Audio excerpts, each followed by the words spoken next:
Okay, good evening, everyone. Welcome to our City Council meeting for May 20th. City Clerk Aguilar, could you please call roll? Certainly. Councilmember Aguirre. Here. Councilmember Borgens. Here. Councilmember Hale. Here. Councilmember Mazer. Here. Councilmember Reddy. Here. And Mayor Bain. Here. And Vice Mayor Howard is absent this evening. Okay. Please join Councilmember Borgens in the Pledge of Allegiance.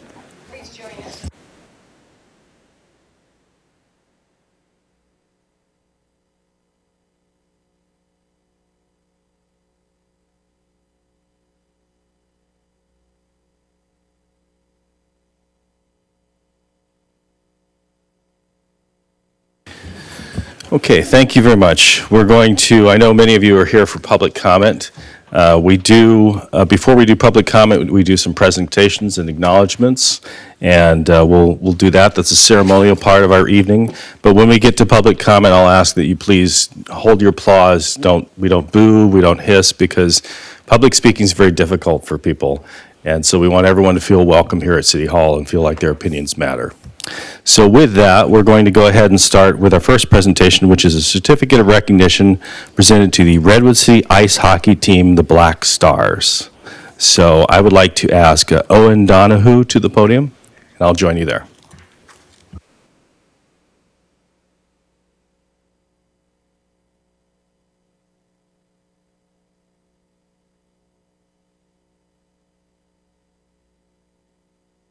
I'm Owen Donahue, the team manager for the Redwood City Ice Oasis hockey team, and I'm here.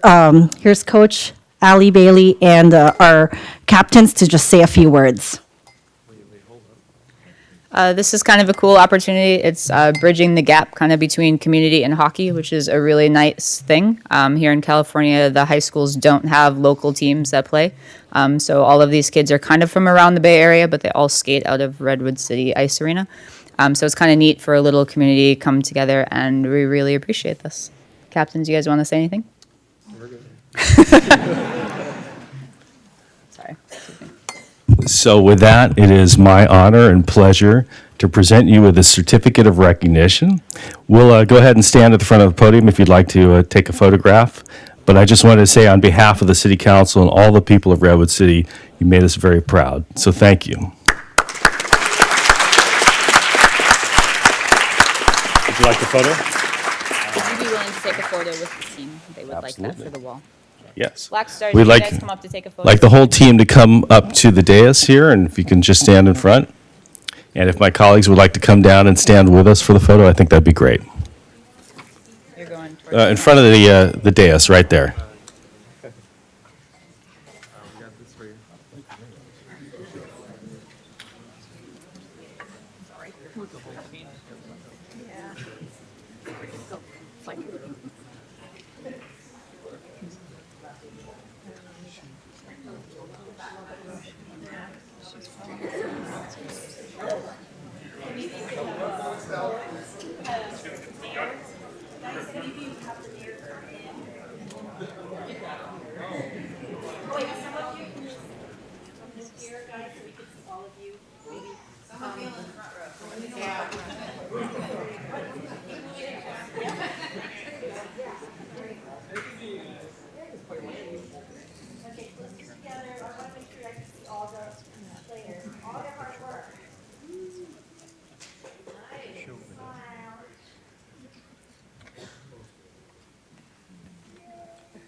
Thank you. Our second recognition today is in honor of National Historic Preservation Month.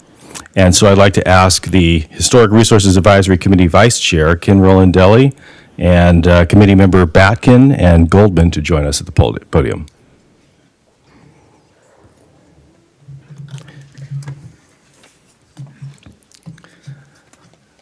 So first of all, I want to thank the three of you for your willingness to serve on this committee and help keep Redwood City's history alive. We have a very, very rich history here in Redwood City, which I know you're all very aware of, but the public may not be quite as aware of.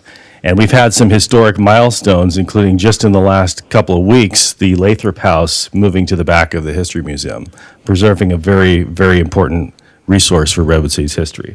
So I'd just like to read just the last couple of paragraphs of this.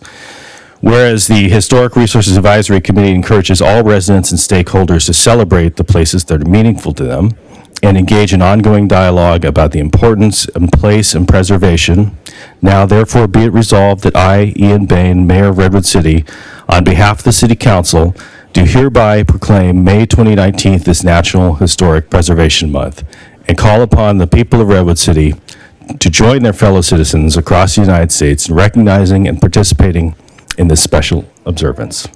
So thank you very much. Ken, would you like to say a few words? Please, thank you.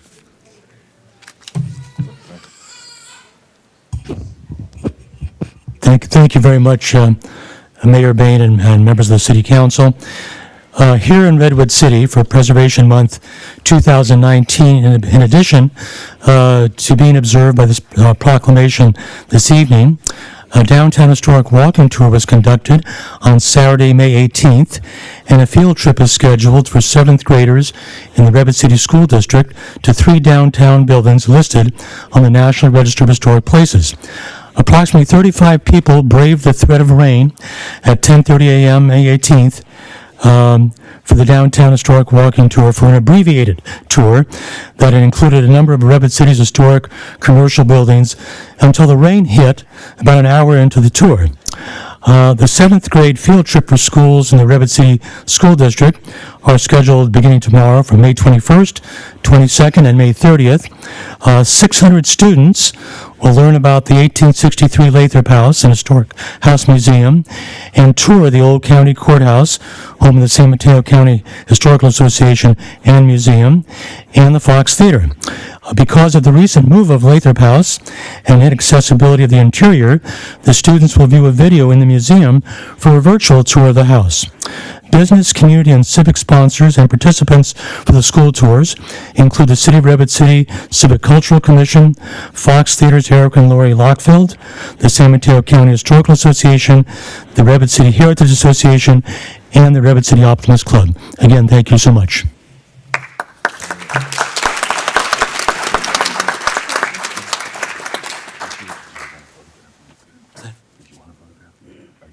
It's up to you. That's okay. Thank you. Thank you. And now I'd like to welcome Stasha Powell up to the podium, and our city clerk will swear her in as our newest member of the Historic Preservation Committee. We can go out. Sorry, we can see. All right. And then you'll repeat after me.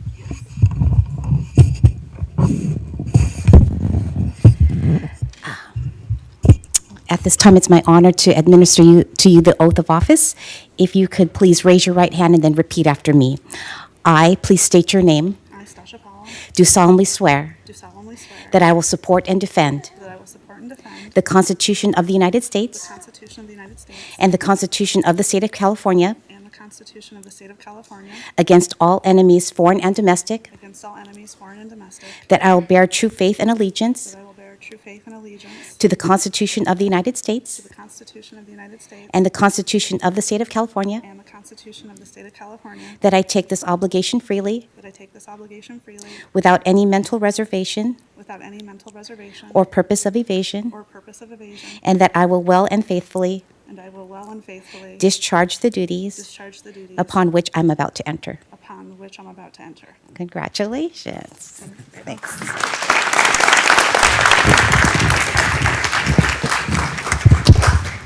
So thank you, Ms. Powell. Welcome to the Historic Resources Advisory Committee, and we appreciate your service to our community.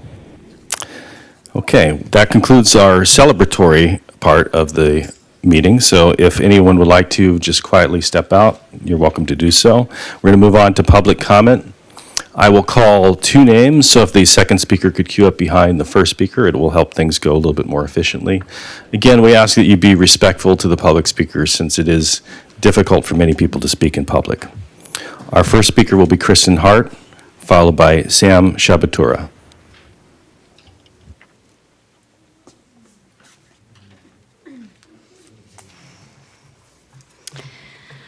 My name is Kristen Hart. I am a teacher, a mother, a homeowner in Redwood City, and I have lived here for 9 years.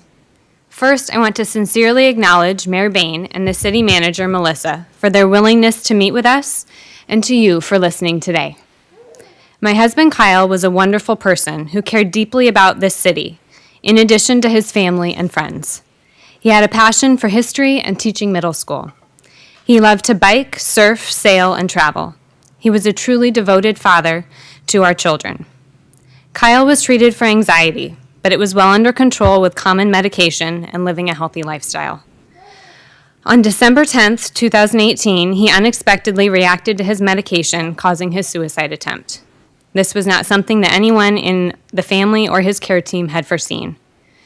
Kyle loved every aspect of his life and did not intend to die. I would not be standing here before you today had Kyle not died the way he did. Nothing can compensate for the fact that he is gone or that his family was not allowed to comfort him during his last moments. We are here today to talk to you about how to prevent another citizen and family from going through this horrible experience. We support public service agencies, including our police department, but like any organization, there are always opportunities for improvement. With our city's recent growth, it is not a surprise that changes need to happen. Our officers deserve to have the best tools and resources available to them, and our citizens in crisis deserve dignity and support. We have spent the last several months learning about best practices and current equipment, policies, and training standards in our city. It is now my responsibility to share this knowledge, continue to get more facts from the city, and influence the powers that be to do the right thing and make improvements. Our requests for change are quite basic and in alignment with current best practices that affect a wide range of scenarios and needs of our growing population, including people with autism, suicidal ideation, the homeless, and domestic violence situations. We need modern and standardized policies for a crisis intervention program that includes integrated training and policies that are monitored. We need more non-lethal options that should be readily available to patrol. The department clearly sees the M40 beanbag shotguns as a valuable tool, and there are a few available every shift. Having one in every car would improve consistency in response. Body cameras are a commonly accepted best practice. We need to deploy these to our Redwood City Police Department. Your city manager has a plan to execute by the end of the year, and this capital and operational cost will be included in the budget. We encourage you to approve funding for this program to better protect our citizens and officers. Thank you for your time and attention to these important topics. Please raise your hand if you support Change for Kyle. Thank you. Thank you, Mrs. Hart. Sam Shabatura.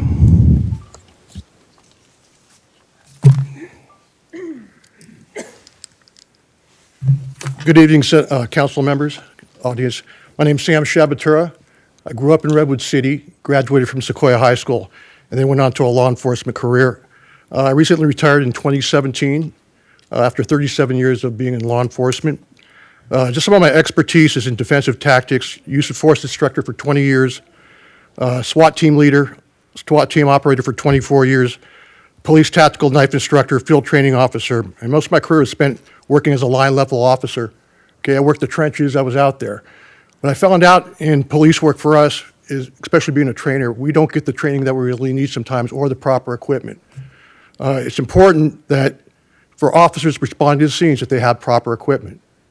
Just like a doctor that goes to surgery, he's got to have the right equipment to perform that surgery. Just like officers, a beanbag gun and the shotgun of a trunk, which is a minimal expense to the city, to the police department, can be done. I know that for a fact. I've done budgets before. I've appropriated property for a city police department. Okay, one piece of less lethal equipment that should be kept in the patrol car is the beanbag shotgun. Redwood City does have 40 millimeter launchers, the M40, okay, which is fine, but they're only issued to SWAT team members or special team members. It doesn't work well when someone's across town or a supervisor's across town or coming from a station, and you have a response time that's over probably 10 minutes or 5 minutes when you go to a scene like Kyle's scene. That could have been prevented, possibly. There's not 100% guarantee that less lethal weapons always work, but they're very, very effective in those type of situations. Not only does that beanbag shotgun in every car give it gives the officer a tactical advantage when they come to a scene, being the first responder, not waiting for a supervisor or some other special unit member all the way across town to get them that tool that they need to try to de-escalate that situation. Okay, the beanbag shotgun can neutralize dangerous situations without causing permanent injury or death. Beanbag shotguns have been very effective at stopping people without using lethal force. Our goal in law enforcement is to avoid confrontation that leads to death. I understand that less lethal weapon systems are not 100% guaranteed to work all the time, although less lethal ammunition is a very good law enforcement tool and could save lives of our citizens and our officers. In the tragic case of Kyle Hart, what if your patrol officers had a less lethal shotgun available to them in the patrol car, not having to wait for a supervisor or another officer to bring that in? It could have been a whole different situation. I don't want to sit there on Monday morning quarterback the situation, but it's important that each car is outfitted with a beanbag shotgun. I think it's beneficial to the officer. It'll help the officer out. It'll help our community out. And I just noticed one of the core values that you have for Redwood City is, one of them is do the right thing. I hope the City Council and I hope the Redwood City Police Department will do the right thing, get their officers the tools they need, and help our community out. Thank you very much. Thank you, Mr. Shabatura. Lori Hart, followed by Dan Morgan and Rob Cochran. Good evening. My name is Lori Hart, and I've lived in Redwood City my entire life, raised my family here with my husband, and I've always been proud to be part of this diverse community. I appreciate the opportunity to speak to you tonight. We want to support our police department to have the best procedures, training, and equipment available for their safety and ours, as well as to have our citizens' civil liberties protected. I'm here tonight to encourage you to prioritize and approve funding in support of the following initiatives. We need to update our crisis intervention policies and procedures to build a comprehensive program that is standardized and sustainable.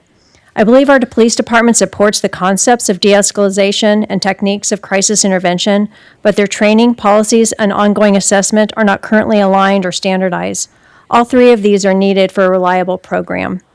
Training is nice, but ultimately meaningless if officers are not trained to a policy and the policy is not enforced in a meaningful way. In some response examples, two from 2017, the police department seemed to follow the philosophies of the department with positive outcomes. In one interview, the police department touted strides taken since 2014 when lethal force was used on two persons having a mental health crisis. In the article, the importance of slowing down the police department response to get time and distance was emphasized. The department's response in 1210 did not follow that initial approach. Standardized procedures need to be developed for response when a person is having a mental health crisis, suicide attempt, and only harming themselves. We also need completion rate goals and thresholds for staff completing the 40-hour crisis intervention training.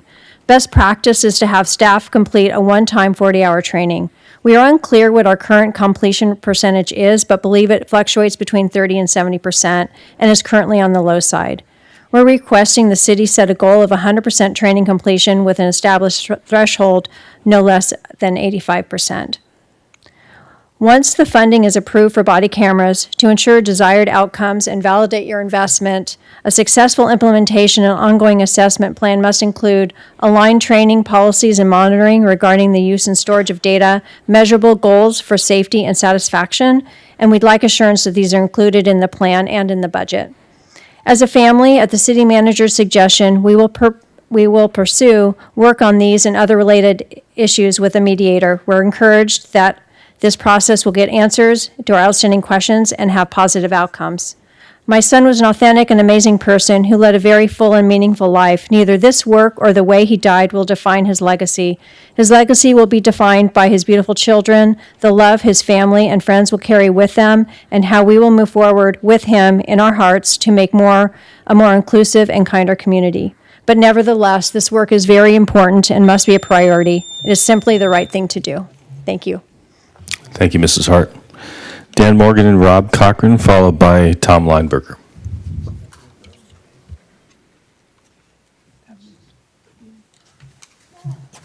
Good evening, Mayor, council members. I'm Dan Morgan, and the company I work for has been headquartered here in Redwood City for more than 30 years. And I'm excited to see that relationship continue to grow. I work for Oracle Corporation. I'm the regional manager for local government in the Western United States. And I'm here with my colleague, Rob Cochran from Cherry Road, who will say a few words here shortly. But I just wanted to share my excitement with the city that Oracle has in being considered this evening for the ERP application replacement. The financial system and HR payroll system that the city uses is the backbone of the enterprise applications, and is going to really make your constituents and your employees much more efficient and allow for much more transparent government. And I'm really here for your project team. They've done an amazing job over the last 2 years preparing for this project, evaluating the options, and then selecting the right solution for the city. And I've done this for over 12 years, and I can say the due diligence that they've taken and the attention to detail this committee has gone to over the last couple years really will help guarantee the success of this project going forward. So again, here to show my commitment to that team that we've been working with and to the city, and really excited to see the relationship continue to grow. That's been an amazing relationship between Redwood City and Oracle so far. Thank you. Thank you. Thank you, Dan. Mr. Mayor, Ms. Vice Mayor, City Council members, on behalf of Cherry Road, I want to say thank you to the city for the partnership opportunity. Cherry Road is excited to begin this project. There will be a dynamic tool for the city to grow and expand over the coming years. Your constituents benefit from business efficiency, and that tool enables this business efficiency. I also want to say a heartfelt thank you to the city team, who have spent many hours in partnership and transparency to complete this contract. The city staff and Redwood City voters are very well represented by your project staff. The process and your staff have brought even more confidence that this project will be a success. Thank you very much. Thank you. Tom Lineberger, followed by Jimmy Hedges. Good evening, City Council persons. My name is Tom Lineberger, and I want to talk about Diamond Shamrock, a plant that was located in Redwood City for many decades. 40 years ago, I lived in North Fair Oaks on Douglas Street, and we had a 6-year-old daughter. And Diamond Shamrock at that time was trying to double their production, and my union was in favor of doubling that production because it meant jobs for us. However, that year, a report came out about the results of Diamond Shamrock. They made benzene as part of their chemicals. They had chemicals stored underground. And one of their employees died that year at that plant from exposure. And the report said 2 people in Redwood City died of exposure to chemicals that were floating around airborne. So that plant is now where there's some development planned, and I'm not sure mitigation has been good enough. I know when they did the Price Club, which became Costco, they removed 500,000 yards of soil. And there's a place they put it on 280 and covered it up, and it was very well done. So mitigation can be done. It's expensive, but it has to be done. So where this plant stood was on Woodside Road, and you're planning development there, and make sure that they remove whatever soil needs to be removed. They do whatever mitigation has to be done to make sure. And I know there's been hearings on this, and I don't think the question's been answered adequately. The mitigation has to be total. There can be no contamination left for where housing is going to be built. So I thank you for your time, and I hope you're going to keep your eyes on what happens with Diamond Shamrock. Thank you. Thank you. Jimmy Hedges.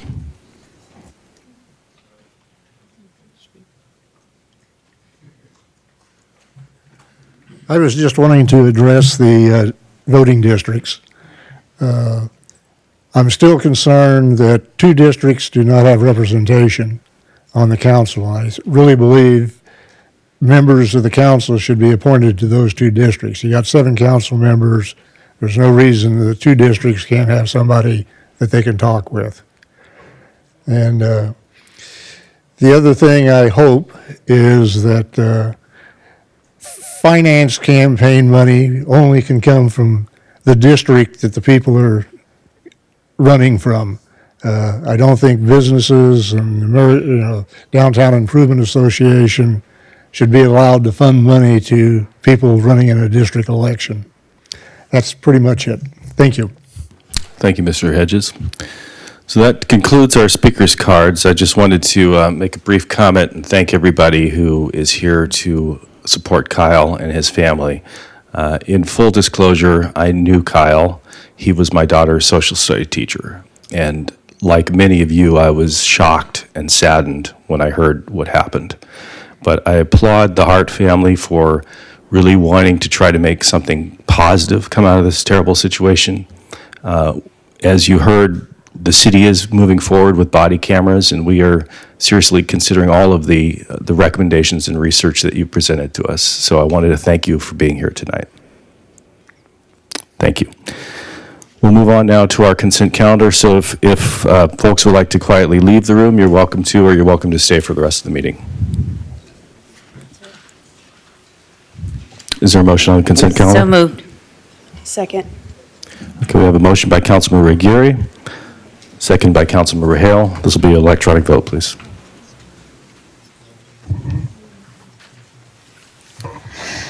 The motion passes with 6 votes. Vice Mayor Howard is absent. Thank you.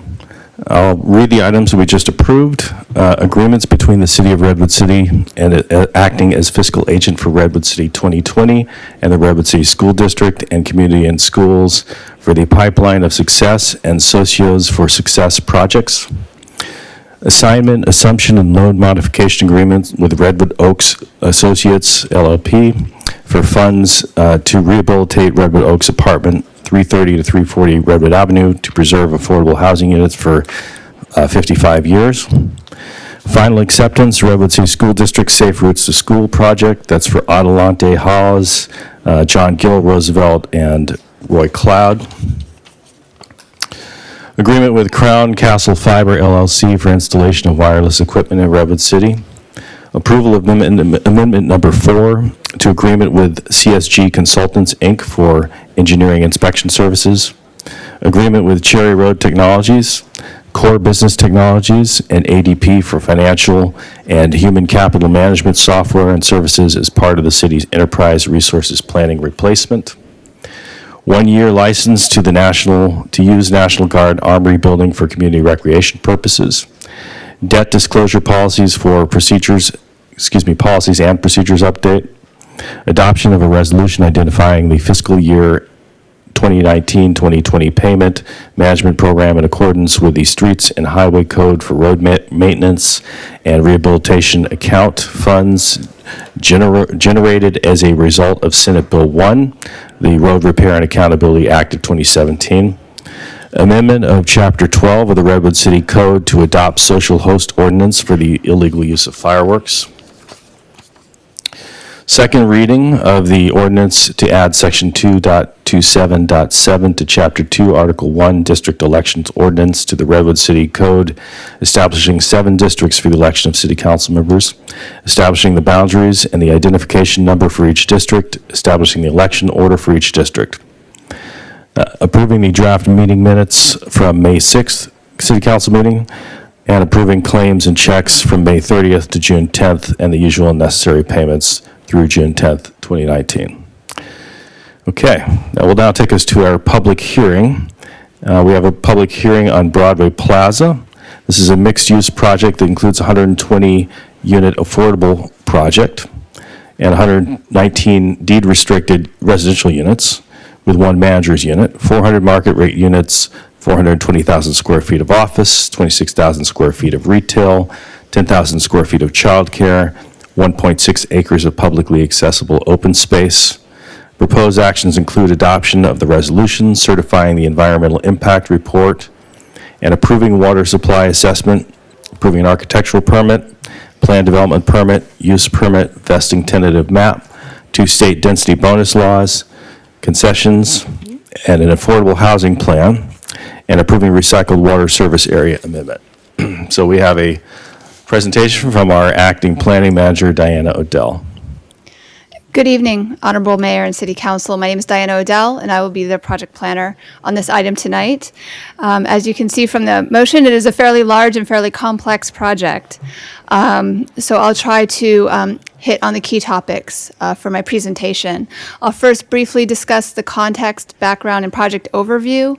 But in terms of describing the project, I'm going to hit sort of on these key topics, which generally include the affordable housing, open space, height, parking, as well as the environmental analysis, and conclude with the AAC and Planning Commission recommendation. The site is actually located in 2 different areas across Woodside Road from each other. The one on the left is considered the Broadway block, and that is the larger block of the 2, almost 11.2 acres, and has the majority of the project, which includes residential, commercial, and office. And across the street would the proposed retail use for the CVS site, and that's what's called the Bay Block. This project was originally submitted in 2015 with 400 units and a mix of office, childcare, and retail. Further discussions and revisions with the application, including public outreach and input from the community, resulted in the addition of a 120-unit affordable project and the acquisition of the Bay Block for the CVS site for local serving retail. This project is located in our mixed-use corridor zoning district, which is zoned for high-density mixed-use uses, including retail, residential, and office, and has had multiple public hearings with both Planning Commission on the environmental review as well as AAC on the architecture of the project. So the proposed project includes a total of 520 units, 120 which are in an standalone affordable housing project.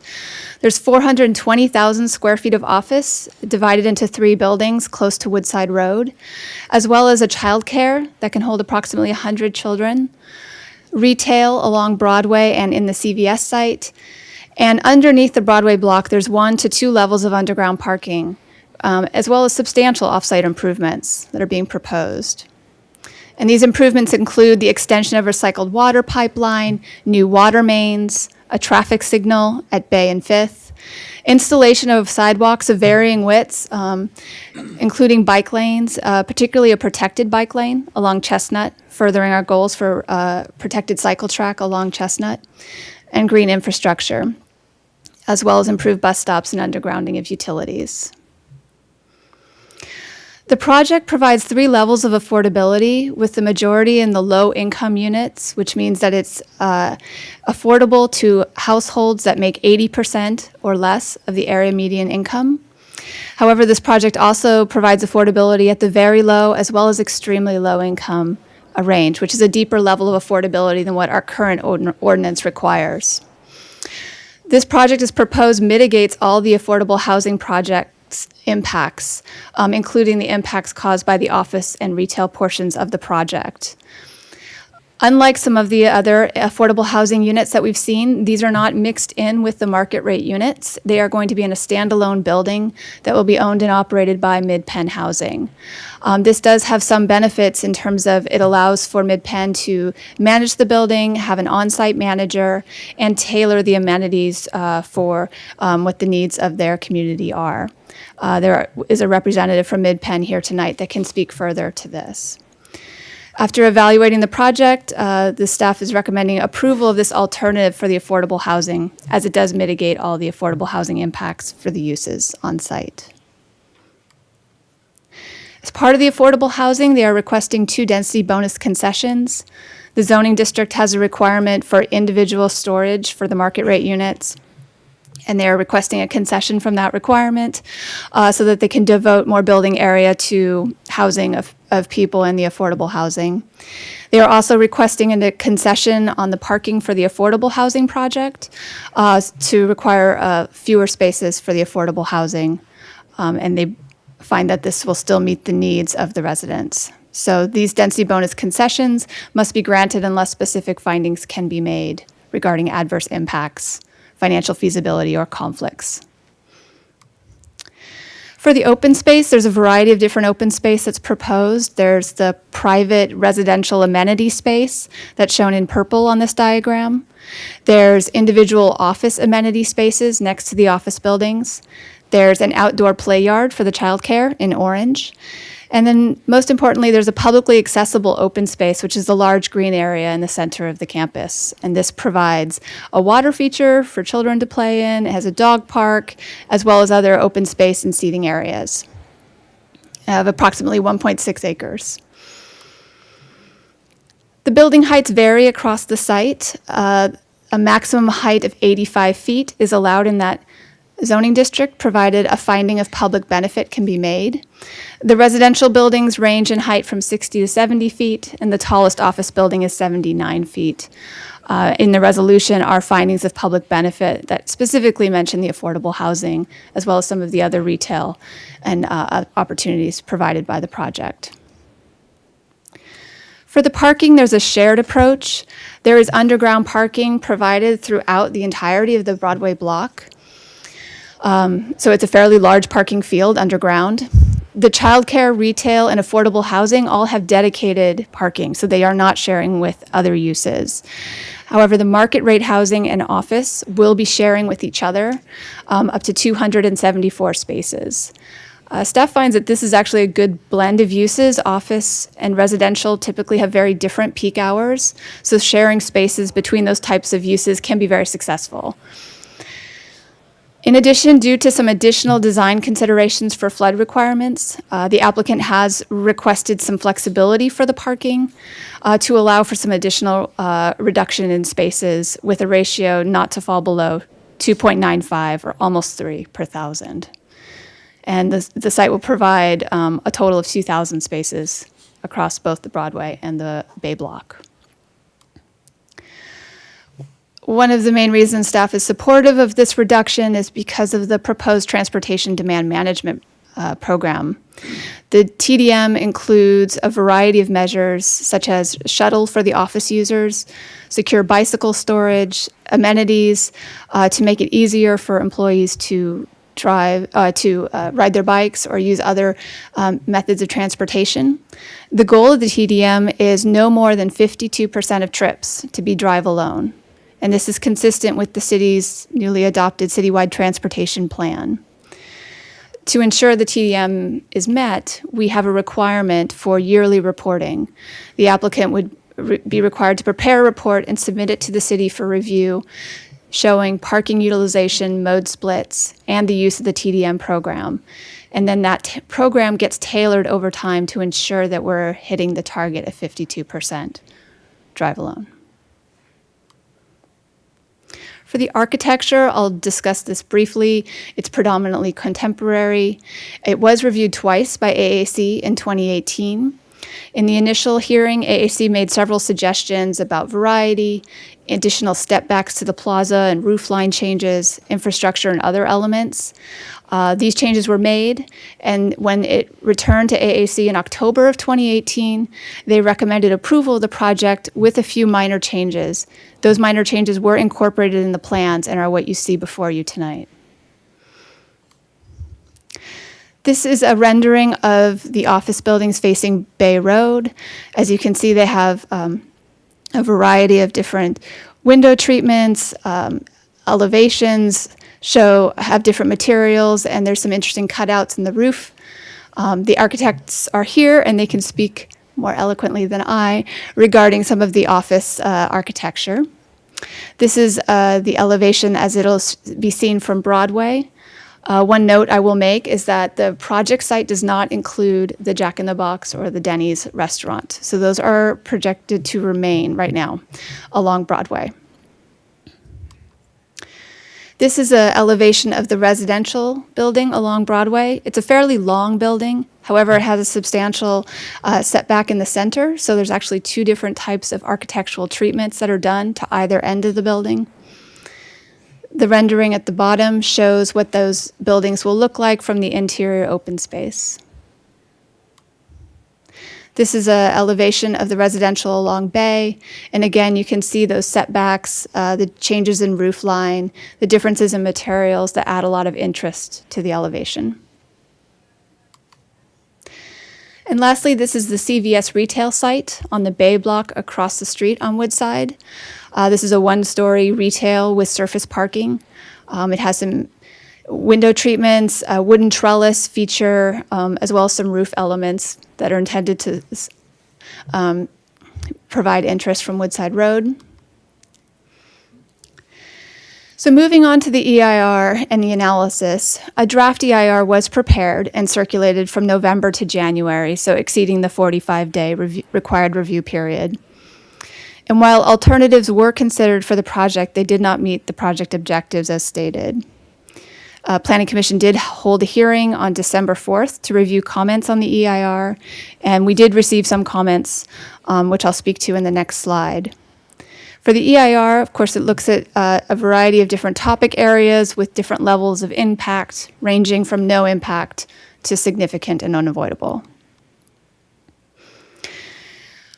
Within all the required areas of analysis under CEQA, there was some fairly standard areas where mitigation would bring impacts to a less than significant level. Those are biological resources, cultural resources, project level noise, as well as the addition of a signal would address some transportation impacts.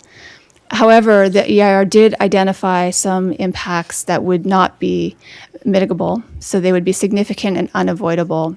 And these include cumulative noise impacts, as well as 4 intersections, predominantly along Woodside, that cannot be mitigated at this time, as well as some Highway 101 freeway segments.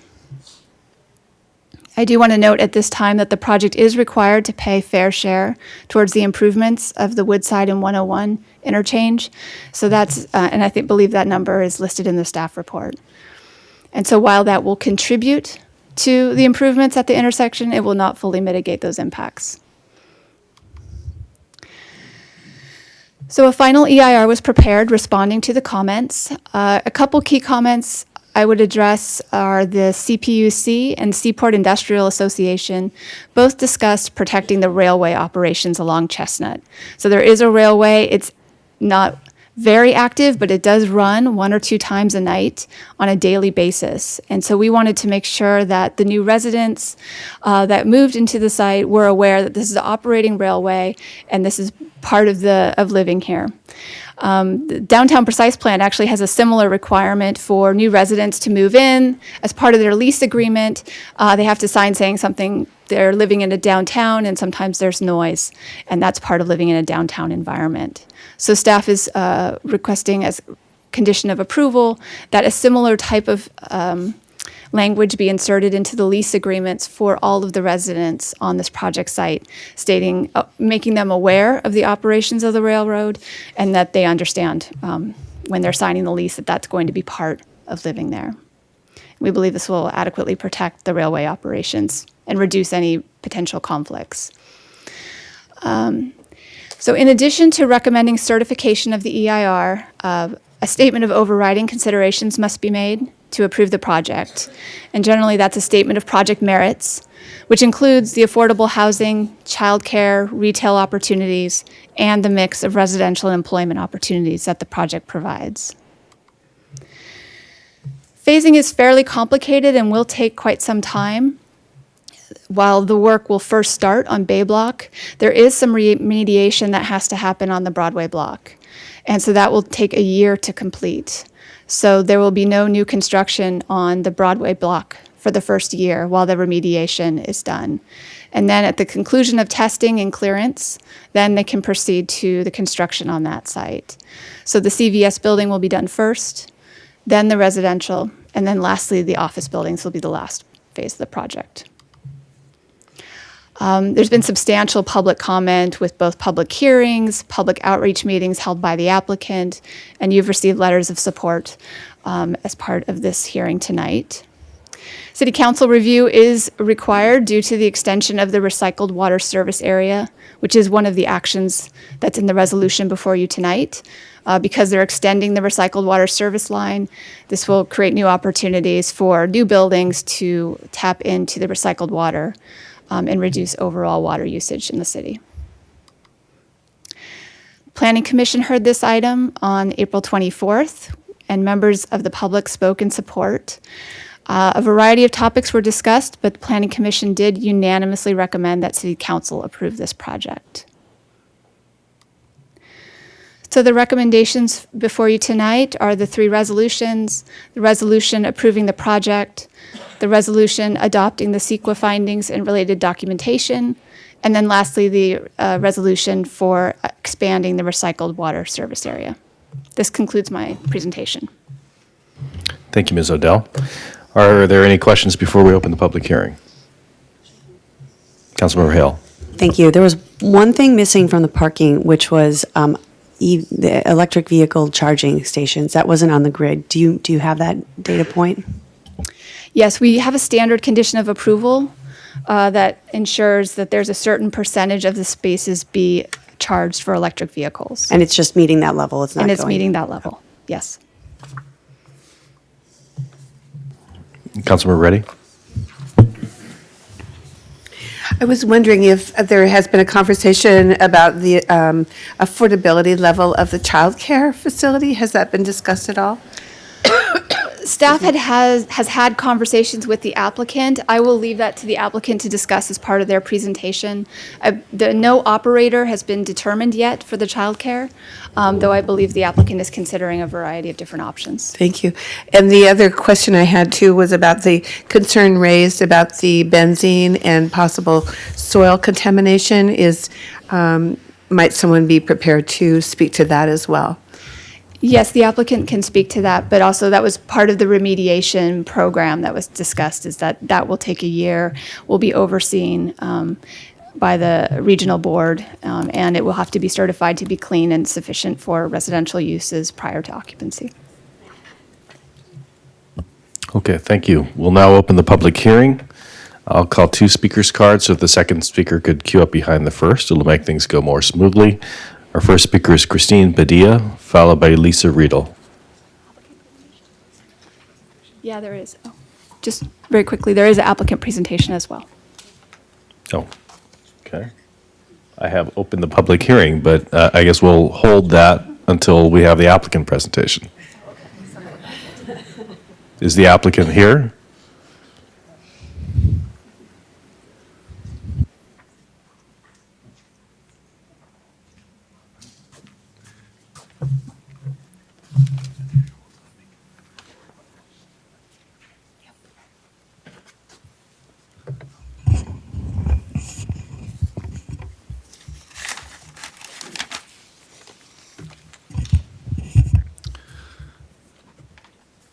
Good evening, Mayor Bain, council members. Thank you for the opportunity to present this project. And thank you, staff, for all your work and effort on this project. I am Peter Tai from the Sobrato organization. I am here with Matt Lewis from Midpen Housing, Czech Tang from Studio T Square, Bob Giannini from Form 4 Architecture, and Paul Lettieri from the Gazzardo Partnership. This has really been a team effort all the way around on this project, and I'm very grateful for the team that we've compiled here. I want to start off by giving a brief introduction to Sobrato and Midpen. Sobrato is a family-owned local real estate company that holds real estate long-term. This long-term approach affects the way we engage with the community and the way we develop our projects. Sobrato has been involved in the Redwood City community for decades through our philanthropic ventures, such as the SEAL program at Hoover Elementary, as well as the nonprofit center over in Redwood Shores. Midpen is also a local developer with deep roots here in Redwood City. Midpen developed, owns, and manages City Center Plaza. They also just recently broke ground on Arroyo Green and are repositioning Mosaic Gardens. In total, Midpen manages 253 affordable homes here in Redwood City. And now to the project. This project has truly been a collaborative process with the community, and the project has really evolved since it was initially conceived, back in 2015, which included only the Broadway block. The next iteration was a collaboration with Midpen Housing with the goal of delivering affordable units quickly and efficiently. We brought this proposal in front of council, planning commission, and in front of the community at multiple outreach events, such as the Coffee with Sobrato that was held twice a month for a year and a half on site. We received great feedback from the community about the project. A lot of their concerns, a lot of what they liked and disliked. You can see kind of around the current plan, kind of some of the sticky notes that people had. We had posters there that they would attach their comments and their suggestions on. As a team, we took these comments and went back to the drafting table and tried to decide, how do we best incorporate these comments into the project? A key to all this was actually CVS. CVS is co-owners of the Broadway block. We had to move them over to the Bay block. We had to incentivize them in order to do that. It took a lot of cajoling and negotiating, but we finally convinced them to move over. By doing so, we unlocked the potential over at Broadway block. This allowed us to really kind of reimagine the Broadway block. And we were able to incorporate all 120 affordable units originally proposed onto the Broadway block you'll see in Building 3. We also heard a lot of feedback regarding childcare. We were able to integrate 10,000 square feet of childcare. We also were able to expand our retail footprint, 11,000 square feet along Broadway, which replicates the current inline stores that are currently there at the center. We're also able to incorporate 1.6 acres of public open space that will create a civic area for this area in this neighborhood. So what we were also able to do was to incorporate future changes that would come in response to the 10184 interchange. You can see the landscaping on the right-hand side of Building C. That's about 1/3 of an acre. That'll be donated to the city as a community benefit for the 10184 project.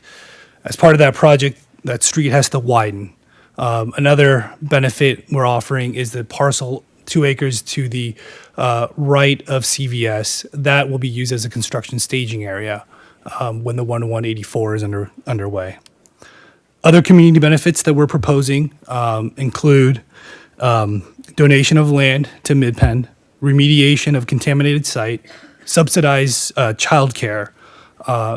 And Councilmember Reddy, the way we're going to approach this is, we are not in the childcare business. We have been working with Kristen Anderson on staff on the best approach, and it's too early since we do have a long period with remediation. But when we're at that point in time, we're going to reach out and do an RFP process to national and local operators, and with the subsidized rent, have them give us proposals on the best way they can utilize that benefit. So, and in addition to that, we also have infrastructure improvements that planning staff has also gone over. So one thing I hope to leave you with is, this project, we hope you think is a very thoughtful and responsive project. And with that, I want to turn it over to the design team, Chuck Tang from Studio T Square. Good evening. Our team worked very long and hard on the vision of the project. I think at the heart of the vision of this project is really transforming a underutilized strip center into what we call as a gateway district that anchors the Broadway corridor, and also being a future gateway to the Woodside and Broadway, hopefully the new entrance into that district. I think it's really important to note that most of the mixed-use projects you see out there is whether it's a corporate campus and housing is a separate zone, but this is very intentionally to be a mixed-use project in the true sense of the word, where each one of the components, including the retail, the commercial, the childcare, the affordable housing, as well as the market rate housing, are all very blended together and really work together as a whole. The other thing to highlight on the project is really most of these projects tends to be more auto-focused, but we have kind of turned this on its head in that this project is much more about public open spaces, also about bike and pedestrian circulation. The other thing is this public space is also very permeable as part of this urban design, and I think that's really the basis of good architecture and good design. And my colleague, Paul, is going to talk about the outdoor spaces? I'm Paul Lettieri with the Gazzardo Partnership Landscape Architects. One of the things that we're providing is really an enhanced public domain around the entire neighborhood, and that serves a number of great purposes. To increase the pedestrian permeability, we've got different widths of sidewalks for the different conditions there are. There's bike racks along the seating plazas along the edges. The cycle track on Chestnut, as we talked about, is kind of a unique element, along with there's green infrastructure on 3 of the streets, which gives us stormwater treatment for the public streets that are adjacent to the site, which is another unusual thing that we're adding. The cross sections up there show different kinds of conditions. The central plaza space is really kind of a civic plaza in its scale, and it's got a variety of uses, ranging from some of the things that were talked about. An interactive water feature. There's a lawn space which can be used for many different purposes. The daycare area, the dog park. There's sort of semi-private spaces for both residential and offices that relate to the space itself, and it's very permeable so that you can sort of go right through the space. And this view kind of is the view from one of the office spaces, sitting at an edge of the office building, looking out into the courtyard, just to give you a sense of the scale and character. Keep going. The residential project portion of the project, again, is very well integrated together. Beyond the large public open space in the middle, there's also kind of a series of network of greenbelt and kind of podium gardens that works together to kind of tie together a series of public open spaces as well as kind of separate components of the building. The idea of the architecture is really all buildings are all four-sided, and that each one of the building blocks kind of expresses different personality in terms of massing, kind of modulations and materials. So this is what you see on the market rate. In each one of the building edges, you see either retail conditions, kind of a public storefront conditions, or stoop conditions all the way around different edges of the site. This is the affordable component. The scale of the affordable components is actually stepping down to the neighborhood, and also from an urban design point of view is also kind of receiving much more integrated with the community, with its own kind of accent on the corner, as well as public spaces that open to the neighborhood. Good evening, Mayor and council members. My name is Matt Lewis. I'm Senior Project Manager with Midpen Housing. I'm here with my colleague Nevada Merriman, Director of Housing Development, and Phoebe Mayer-Boss, who's co-managing the project with me. We're really excited to be here on behalf of our joint project with the Sobrato organization. We think we're doing something special here. We're combining sort of the best aspects of on-site inclusionary housing with off-site standalone affordable housing. So like any inclusionary housing project, we are delivering the housing fast, and we're integrating it closely with market rate housing. And at the same time, we're developing it on a really desirable site. So we're close to lots of amenities, Caltrain station, Highway 101, close to Hoover Park, recreational opportunities, schools, and amazing employment opportunities. Really, some of the best in the country. So really excited about the location. And at the same time, we're providing many of the same benefits that standalone affordable housing has.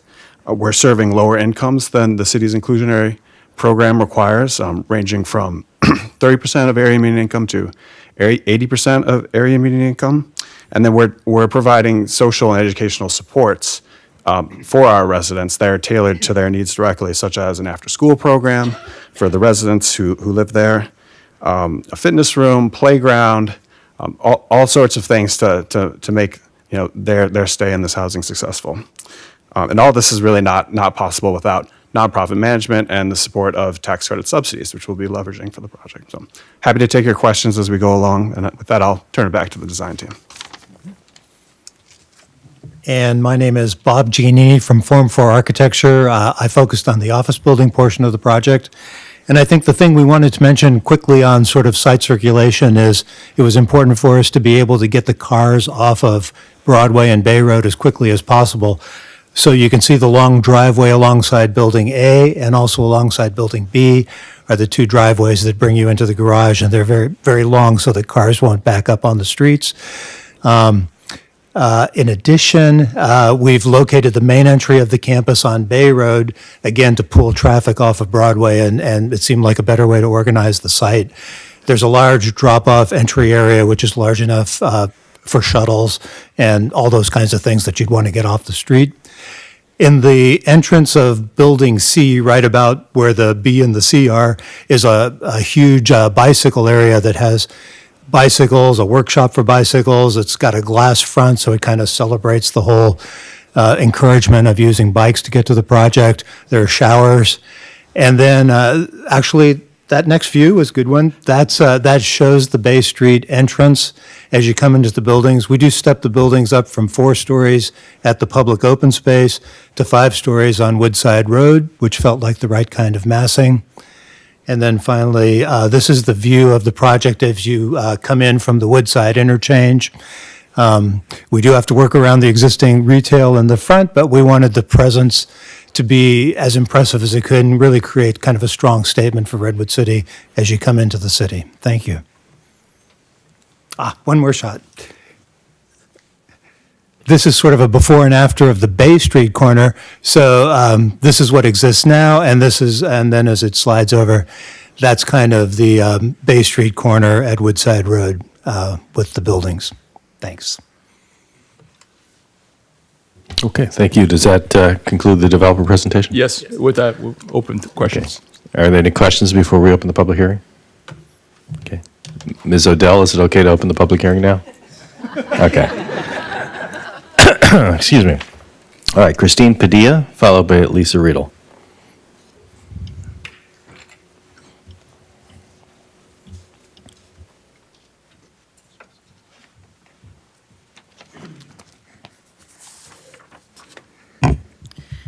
Hi, good evening, Mayor, Council members. I'm Christine Padilla, and I'm the Director of the Build Up Initiative.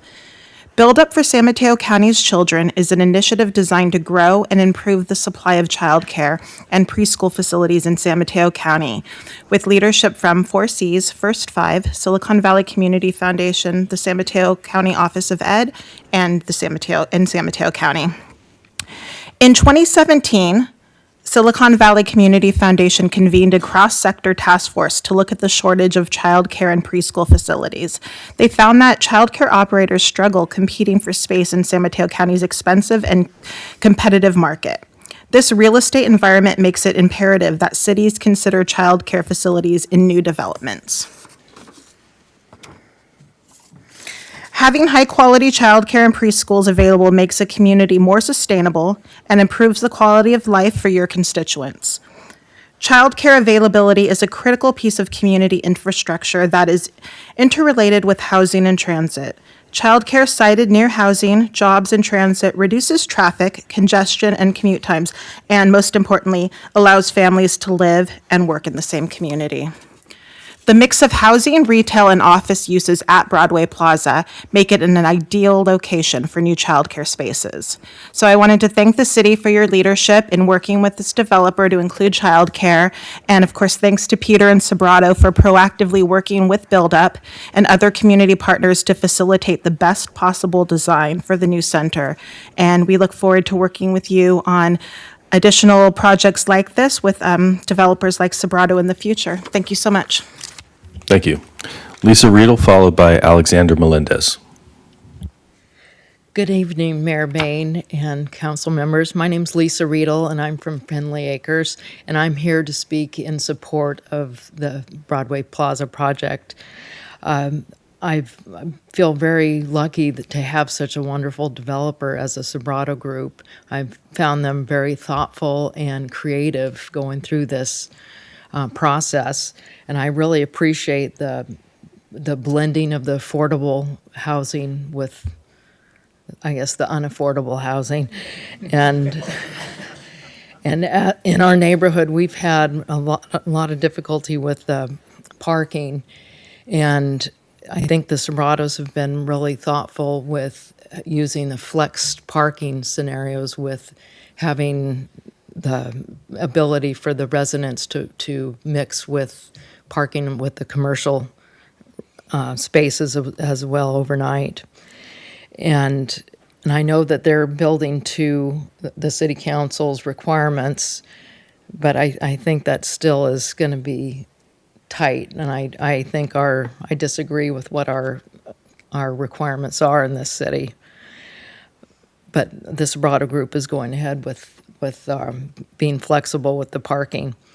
I'm also really excited about the possibility of bringing a new restaurant down to our area, and looking forward to having some other opportunities down there.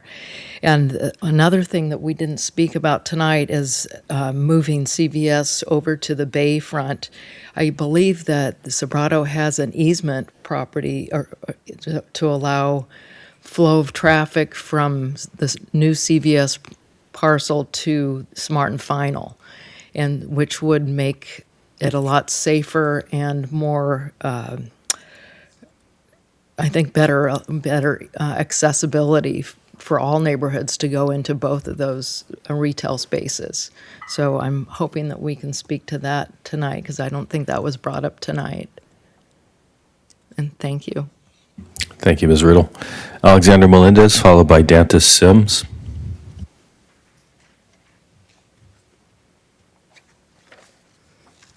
Everybody see me all right? Hello, Redwood City, City Council, and City staff. My name is Alex Melendrez, and I'm representing the Housing Leadership Council of San Mateo County. HLC is a nonprofit dedicated to working with communities and their leaders to produce and preserve quality, affordable homes. I'm here in support of the Broadway Plaza proposed development. This HLC endorsed proposal has the making to be a great mixed-use development providing 520 homes, 120 of which are at deep levels of affordability, all while providing great benefits to the local community in Redwood City. Walking distance from Caltrain, on-site retail, childcare, these benefits along with quality homes are what make this proposal a modern example of what a sustainable, inclusive, and equitable development can be. We are excited that the Planning Commission unanimously supported this proposal in their last meeting, and that there was widespread community support for Broadway Plaza. We urge the Redwood City City Council to support the approval of this development in order to meet the need for more housing, particularly deeply affordable housing, for the most vulnerable, so that Redwood City can continue to be an inclusive and diverse community where everybody can have access to quality, affordable homes. HLC would like to thank the Redwood City City Council and city staff for their amazing work and guidance in moving this proposal forward. Thank you very much. Thank you. Dantas Sims, followed by Bart Adams. Good evening. I'm sorry to be nervous, Mayor, council people. I knew I was going to go low. Anyway, to make a long story short, I'm just a resident of one of the properties they remodeled on Rollison Road. I've been living in Redwood City for the last 12 years. I came from San Francisco. And a lot of people appreciate the low housing. Housing is hard and difficult, and a lot of us don't make a lot of money. But the changes you guys make when you give people chances to get back on their feet and have a place to call home, it makes a big difference to the individuals and to their families. So I just want to say thank you. And the more housing you have, I think the better life will be in Redwood City. Because a lot of people just need a place to call home and have somewhere to go and call and be safe. So I just want to say thank you, and we appreciate your support. Thank you, Mr. Sims. You did just fine. Bart Adams, followed by Christian Black. Good evening, Council and Mayor Bain. I'm here because I think Sobrato is going to be a good neighbor. They've been responsive to the community. I think they've done a good job of educating us as to their plans, accommodating the city requirements. My big concern, as I've spoken before, is the long-term service needs of the building and the ongoing lack of building turning over, and that I anticipate Sobrato will hold this in their portfolio for years to come, and the tax base will not change. I have not seen the numbers as to the apparently there's a pre-tax arrangement where you estimate the cost or loss of tax revenue for a long-term hold property. My concern is still the same, that we will not have adequate revenue to service Redwood City from this development with someplace between 500 and 600 people in there in 25, 30, and 40, and 50 years. I'd like to see those numbers, and I haven't seen them yet. So I'm requesting a copy of that, and I'll see whoever I have to afterwards to see those numbers. Thank you. Thank you. Christian Black, followed by Kat Wortham.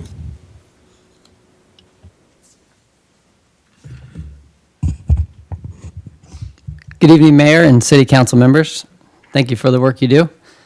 My name is Christian Black. I'm a business owner in the Redwood Village area, and I'm the president of the Redwood Village Business Association. For a developer to come in and make major impacting changes to an area, we value and encourage someone that listens and takes our concerns into consideration. The issues that affect our businesses are maintaining our light industrial zoning and parking and traffic problems. Sobrato was open and willing to hear our concerns and made changes based on them, changes that help forward our association's purpose and thus the purpose of the businesses in our area. We appreciate a partner that's willing to work with us, and Sobrato has been that partner. Thank you very much. Thank you. Kat Wortham, followed by James Rugomez. Good evening, Mayor Bain, honorable council members, and city staff. My name is Kat Wortham, and I'm the Health and Housing Associate from the Silicon Valley Leadership Group. I am proud to express our strong support for the 1401 Broadway Plaza development proposed by the Sobrato organization and Mid-Penn Housing. The leadership group is excited by this opportunity for high-quality, mixed-use development in Redwood City, especially at a range of income levels. As you'll note in our support letter for this document, or development provided in your documents, the leadership group represents over 330 member companies in the Bay Area. One of the largest issues facing the companies that we work with is the retention of good employees who are lost to cheaper areas to live, particularly because of high housing prices. Because of this, we are finding more and more that our employers, both big and small, are opening new headquarters and offices in other states. However, this development is a great example of housing near goods and services as well as near jobs. Leadership Group is excited to see a proposed development next to office space where residents can walk to where they may work in the future and centrally located near the Caltrain. Additionally, the developer's inclusion of the shuttle is an asset that helps remove cars from our clogged freeways, as well as reduce greenhouse gas emissions. We know the high cost of housing is squeezing out our extremely low and very low income earners and families. The leadership group is particularly excited to support this project, as the Sobrato organization and Mid-Penn Housing are including space for a child care center on site. We recognize the huge need that the region, and particularly the peninsula, feels in regards to finding quality childcare and are excited for this opportunity to bring a new facility online.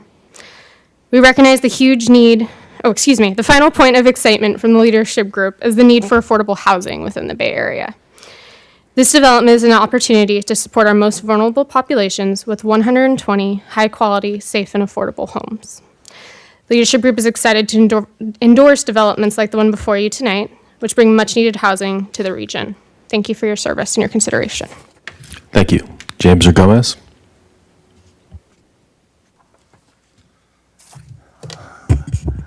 Good evening, Honorable Mayor Bain, Honorable City Council members, hardworking city staff. My name's James Rugomez. I'm here representing San Mateo County Building and Construction Trade Council. We're comprised of 24 local unions, 16,000 highly skilled men and women, many of which live here in the city of Redwood City. I'm not here to oppose or support the project, just to make some comments on the project. The Building Trade Council has a working family platform. The working family platform is earn a wage that you can live on here in the county, have employer supplied health care for you and your family, something to retire on, and we fund our own education, $1 billion of education between the building trades and the firefighters across America every single year. So we wanted to come and speak tonight about the sustainability of the workforce and the community benefits. The developers offer tremendous amounts of community benefits. One of the other ways to offer a community benefit is pay a prevailing rate to the construction workers to ensure that they can afford to live here. Also, maybe come to a community benefit agreement with the Building Trade Council, also known as a project labor agreement. Those ensure that local contractors are hired, local workers are hired, returning veterans are hired, apprentices and part of that Department of Apprenticeship standards are hired. trade introductory program, pre-apprentices that are trained in the construction field are hired on these projects. This developer seems like a great developer. It would appear to be a low lift for them, a very easy lift for them to do that. It's just investing into the working families. Y'all are elected officials. You didn't run unopposed. It makes you champions of working families because you guys were elected by the working families in your community. So we understand the developer needs a return on investments, but communities need return on investments as well. And when you invest into the working families platform, you ensure that the buildings are built with the highest skilled workers, something that all of your constituents could be proud of, and you have a return on investment in the community because they live here, they work here, and they spend their dollars here. So hopefully, before the end of the development agreement and this is finalized, the developer could make a commitment to either a prevailing rate or some other community benefits through a community benefit agreement. So thank you so much for allowing me the time to speak tonight. Thank you. That concludes the speaker's cards. Is there a motion to close the public hearing? Okay, motion by Councilmember Mazur, second by Councilmember Borgens. All in favor? Aye. Public hearing is now closed. Council discussion. Councilmember Gary. I do have a few questions, Diane. One of my concerns when the first rendition came was when we had the future affordable housing across the street where CVS is now. And I know that the developer went back and made a lot of changes to it. But I still see some discrepancies as far as separate amenities, concessions for storage unit, parking concessions. How are those mitigated so it doesn't feel the difference of the affordable units and the moderate rate units? I know they don't face each other. I was trying to look at all the pieces. For example, do all units have washers, dryers? I noticed there was a big room with washers, dryers. I don't know where if that was an amenity for affordable or is it part of. So how do you mitigate that almost social inequity sometimes, or, balance of when you have the affordables, and now I know that unit is on one end and the others are on the other end, so that it becomes a community versus a back-to-back thing. I guess that was my concern when it was across the street, and I know staff has made those recommendations. I'm trying to understand that. Sure. A couple points. One is that the way the housing was lined along Chestnut, the way that the project is designed is intended to sort of integrate with the rest of the residential buildings. It's not intended to stand out as something separate from the rest of the project. When the project was initially submitted, staff asked a lot of those questions that you're asking now, because it is more typical for us to try very hard to sort of integrate these affordable units throughout a project. However, in speaking with Mid-Penn, there are certain benefits that can be achieved by having it all on one parcel that's managed by Mid-Penn. The on-site manager is an important part of how they manage their affordable housing units, and that can provide a real service to the residents.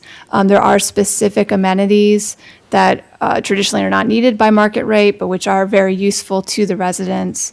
So that's what I can say as part of staff. The Mid-Penn may also be able to speak a little bit further to the amenities that they can provide the units. So these are things that Mid-Penn was comfortable with, I guess is what I'm asking. That's right. And so Mid-Penn the was comfortable. concessions are only for affordable units, concessions in storage units, and concessions in parking? Is that only for the affordable units, or are there concessions in the market rate? The concessions for the individual storage are throughout, so they're for the market rate as well as the affordable. And then the parking concession is only for the affordable units. Okay, and my last question is, how did you assess the balance of how many studios, how many 2 bedrooms, how many 1 bedroom between the market rate and the affordable units? How is that multiplied? How's that cut up? Is that an agreement where you all sat down and made sense to both groups, or to? Yes, I mean, we have a couple things. We thought about it in terms of do these units mitigate the impacts of the office and retail? And so we created a certain amount of value depending on the level of affordability. So the affordable units here are extremely low, as well as some very low income units and a lot of low income, more so than moderate. So we have some spreadsheets where we looked at the valuation of that in terms of how it would address that impact. The second thing we looked at is that there are no 3 bedrooms in the market, but there are 12 3-bedrooms in the affordable housing, which can be a really important amenity for families that need those larger units and that are fairly rare to find in a standard market rate unit. Yeah, I thought that was great. Well, this is an amazing project. I know the developer has done, gone above and beyond the meetings of, that we have, and we've always said when there's a good development, it's because it's taken time for the developers to really reach out to the community. I love the fact that we're adding recycled water, the child care center. There are just so many amenities under one whole area. So I'm very proud of this project as a gateway project. I think my concerns, I've already addressed them, and I've addressed them in the past, but I fully support something like this in our community. I think it'll be amazing to serve so many and at so many different levels. Councilman Borgens? Thank you for your presentation. I agree with Councilmember Gary. I remember when this project first came before us and how it has actually changed quite a bit just by community outreach and listening to what the community had concerns about, and you went back to the drawing boards, and I appreciate that a lot. I do have a couple of questions. I don't know who would make these comments. We did hear a comment this evening from Mrs. Riedel about easement going through from the CVS site, possibly being able to connect to the Smart and Final. Is that an easement that is, can someone? I have a reason. Could you go back to the site plan? Thank you. Yes, that is an easement that is controlled by Sobrato on the Bay Block. And so that easement runs north-south, and so it'll provide access from the CVS out onto Broadway. And so there will be circulation from coming into Bay Road, you can go around CVS and go out onto Broadway. And which direction will that be going? Turning left or turning right? We will be working with the property owners of Spartan Final to figure out what is the best way. We've heard from the community that a left-hand turn there is quite dangerous, so we will work with them on trying to make that a right turn onto Broadway from that exit. Yeah, I would appreciate that because a left-hand turn coming out of there is extremely dangerous, but also very traffic backup, especially with the trucks, the larger vehicles. We already know there's going to be traffic impacts, and that's kind of the number one thing we've been hearing. So I appreciate you working on that, and I appreciate Mrs. Riddle bringing that easement up. Thank you. I knew the easement was there, but I just wanted to, reiterate that again.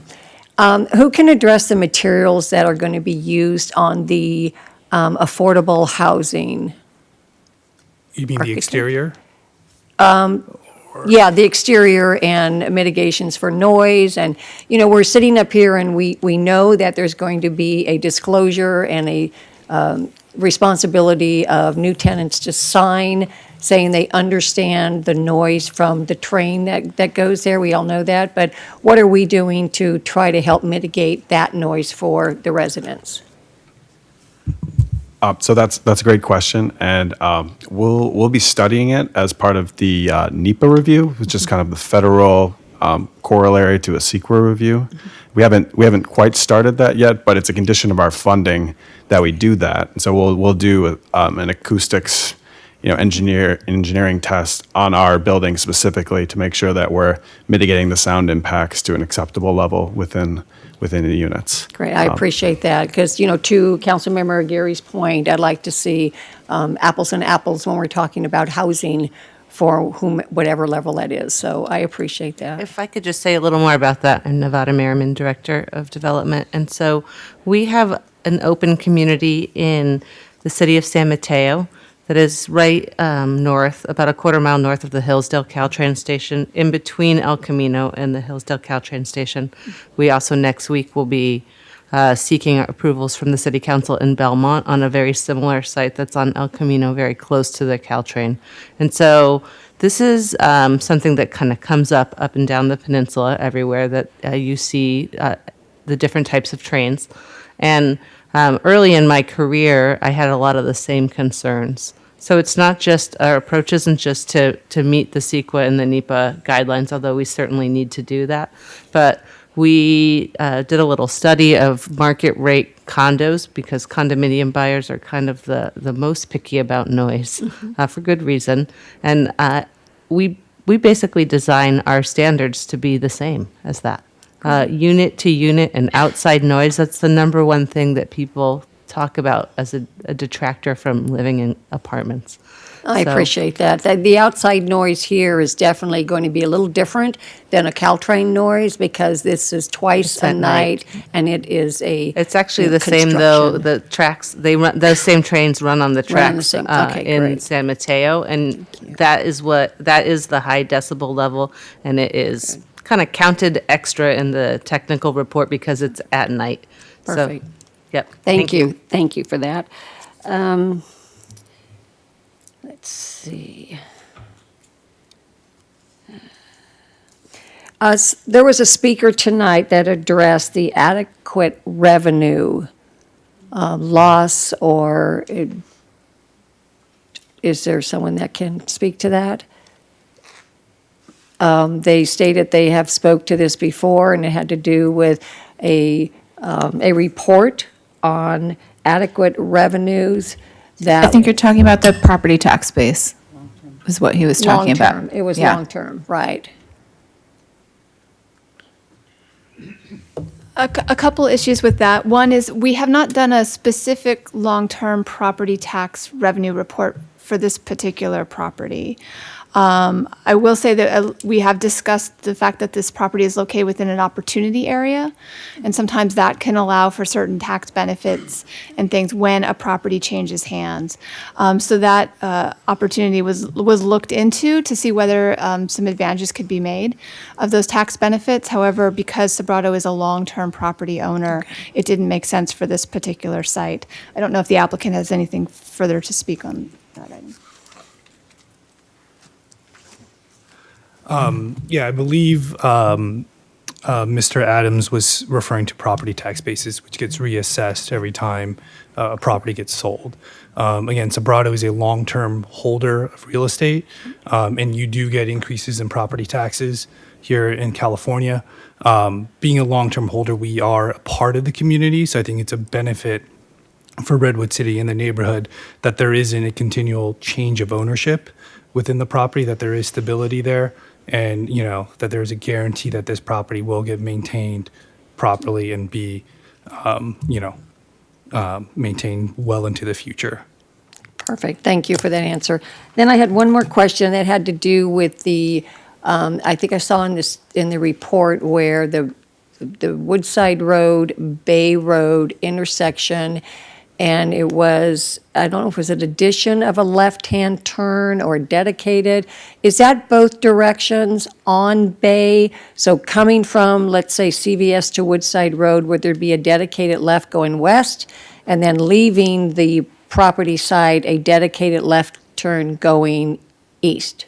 And I'm using Bay Road as going east, Woodside going east and west, and Bay Road going north and south, just because I'm directionally dysfunctional, okay? We do have Hexagon here that can answer the question, but from my memory, going towards downtown from Bay Road, crossing Woodside, there is a left turn, a straight through, and a right turn. Oh, I'm going to celebrate. So. That's a hallelujah. That's a hallelujah. I also want to add that right now it operates as a permitted facing, the north-south approaches on Bay. So when you're turning left from Bay onto Woodside, you would have to find gaps in the through traffic. Oh, yeah. But the project is going to be making it, they're going to provide exclusive left turn lanes and with protected left turns as well. so that the left turns will have a green face to turn. Oh, thank goodness. Now, I know that doesn't deserve a clap, but if we could do that, seriously. We sit up here and we hear so much about traffic from any project that is large in our community. And what I really like to hear sitting up here is that you understand what currently those traffic impacts are. And the impacts to those intersections are already at an F- level. And in my mind, in engineers' mind, it certainly isn't. But thank you for that, because that definitely will help move that traffic. I also noticed in the staff report, and you may be able to answer this, that you have there's two more things I have. One is you're going to put a stoplight at 5th and Bay. It's going to be a signalized intersection. A signal light at Yes. 5th and Bay. And that's quite a ways down, so that is my neighborhood. I was pleased to see that, but also I did question about why it was that far down, and I did get my reply. I thank you very much for, the city manager did, excuse me, give me that reply. So, but I just wanted to go on record that I did ask that question as to why. Thank you for that also. And then one more thing, I saw that you have to go into a transportation demand management plan. And I was fortunate to attend an event last week where I actually went to Contra Costa County and spoke with their, what is it called? Centra Transit Village.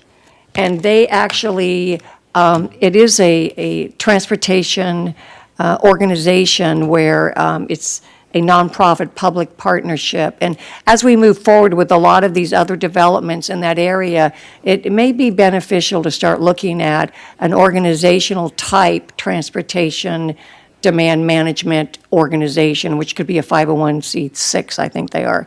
But it may be beneficial to all developers to enter into something, because we're all doing it kind of piecemeal, and so it might be valuable at that point. But anyway, thank you. Thank you, Sobrato, for reaching out to the community and listening to us. I'm excited to see CVS where it's been placed. I was really pleased tonight to hear the Redwood Village Business Association support this project, because I know how important it is for them to respect the light industrial businesses that are there. Thank you to the speaker from the Rollison Road properties. I drive by there on a regular basis. I'm so pleased what Mid-Penn has done with those properties, and that they have kept them affordable to the low-income community, and not only kept them affordable, they have made them look so attractive, you want to live there, which is a really wonderful feeling when you go in that area and see the change that took place. So thank you to Mid-Penn, thank you, Sobrato. I look forward to as we move forward with this. Councilmember Mazur? Thank you. I have a few questions, and then I'll share a couple thoughts. First question, could you just, actually, I think this is probably for the developer, but it's okay, maybe you have the answer. My first question is on the site cleanup. Can you just talk a little bit more? I know there's been extensive work already being done, and can you talk about sort of the next steps in terms of cleaning up the site? Yeah. Let me provide a little bit of background first.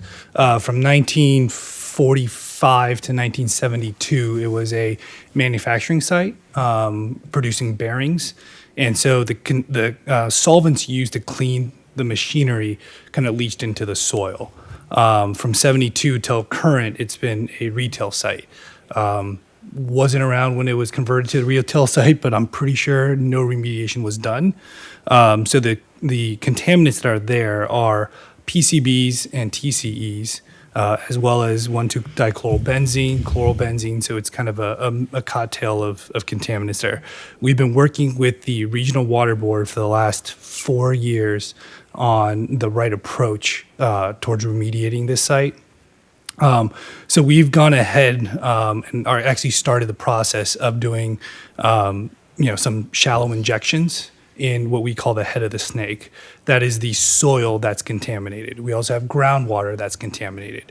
But if you remove the soil first, and then the groundwater gets a little bit of time to kind of degrade, and we'll also do further injections. So we've started that injection process. If this project moves forward, what will happen is we would demo the site, leave CVS where it is, and then do the injections and excavation of the soil over the next year, and to remediate the site. And before any residential gets built there, we will need approvals from the Regional Water Board before moving forward. So it will be a clean site before anything is built. So it'll actually be cleaner if the project gets built, it'll be cleaner by the Correct. time that happens. Right now, the groundwater is leaching into the bay, and so it's a issue for everyone in the community. Yeah, thank you. Maybe you could just stay there because I think a couple of my other questions are for you. I thought I heard a comment, but maybe I misheard, about replicating the current retail. And, my recollection of what was there before you all acquired the property were things like Big Lots and some other discount retailers. And so I'm wondering what your thoughts are about that. And if I misheard that replication of retail, then my apologies, but I'm just wondering how you're thinking about the retail. Yeah, so the retail that's currently there is about 12,000 square feet. Mhm. We're putting back 11,000 square feet. Those are Oh, so it's in inline terms of the stores. size. It's the inline stores. Gotcha. The big box stores, retail has changed quite significantly over the last 5 years. Right. So we are not looking to replace, the big lots. CVS is moving, Right. and so we are trying to replace kind of the local retailers in those locations. And we're creating the space. We've, done some research and trying to create the right dimensions for that space. And so we've already gotten, some interest, but again, the project has some time before we are under construction. So it's a bit early to say what is actually going to go in there right now. Yeah, that makes total sense. I just know as we've had quite a few conversations at this dais around retail and the dimensions of retail sites, we have had some conversations about places that said they were going to include retail, but then they built this the spaces so that they really couldn't accommodate very much, except for potentially like a small coffee shop or something like that. So hopefully you'll work with our new economic development manager, as well as the expertise that you all bring to that, to bring the right kind of retail into that community, to help sort of improve it. My next question is on paying prevailing wage and the consideration of a project labor agreement. And I'm wondering, can you talk a little bit about your philosophy around that, and whether you would be willing to work with the Building Trades Council to address some of their concerns around, putting some of our Redwood City residents to work as you build that project? Yeah. So on the office side, it is prevailing wage. It is 100% union. On the Mid-Penn side, I'll speak on behalf of Mid-Penn, it's also prevailing wage. So the project will be paying prevailing wage for the majority of the project. So. And then on the market rate housing? Market rate housing side, the Sobrato organization has an agreement with the trades. Okay. So, Great. So hopefully some of our Redwood City union members will be working on that project and being able to contribute to the community. Okay, excellent. I had a couple of other questions that are just on affordable, so maybe Mid-Penn. First of all, thank you so much for working with Mid-Penn. I know you guys have been a great partner in a variety of places, and appreciated being able to go on the affordable housing tour a few weeks ago. And I would encourage anybody who has a question about the materials that Mid-Penn uses and what their sites look like, wouldn't you agree? They're quite beautiful, and so I would encourage you to take a look and go visit, see what they can do. So one question I had though was, when I looked at the drawing on the rendering, just to repeat myself, it looked like it was sort of a U-shaped building that you were building, and it opened out onto Chestnut, and I was wondering what the thinking was in that, and then also what would be in that courtyard, and sort of how do you protect the residents from Chestnut? So that courtyard will be 1 story above grade.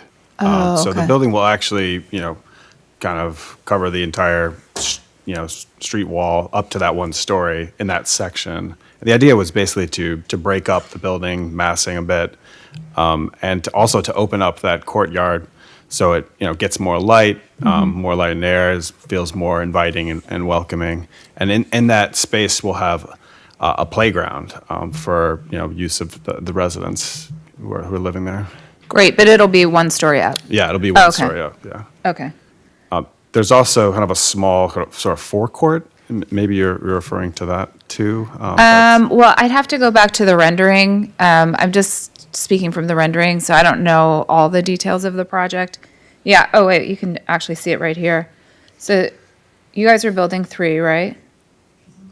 And Yeah. then, so there's this, Yeah, there's sort of a small. that building small kind of opening comes out in. onto Chestnut is what I was wondering about. Yeah, that's sort of a small forecourt, to mark the entrance of the main entrance of the building. It'll also serve as kind of a spill out space for a community room that we have right at grade there, near the entrance. So, residents can use that as part of the event that they're holding at the community center. Oh, sorry, go ahead. Yeah, that's generally what it is.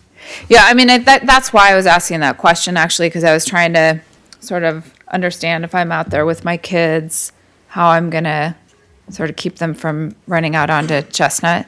So is there any separation or sort of protection? I see some people nodding, maybe.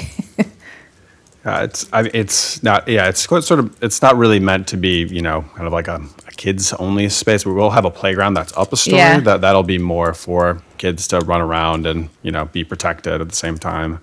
But that forecourt is mainly functioning. It'll have benches, places for people to sit, and that spill out space for the community room. But that's generally the purpose it'll serve. Okay. I guess I mean, I do trust that you guys take care of your families. So I was just wondering sort of why it was oriented that way. I wanted to ask, just to confirm, I think this is for, Diana, I think this is for you.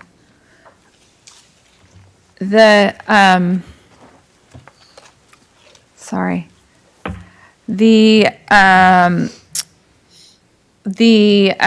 traffic, when you showed us the slide that had the cumulative impacts on traffic, and it said,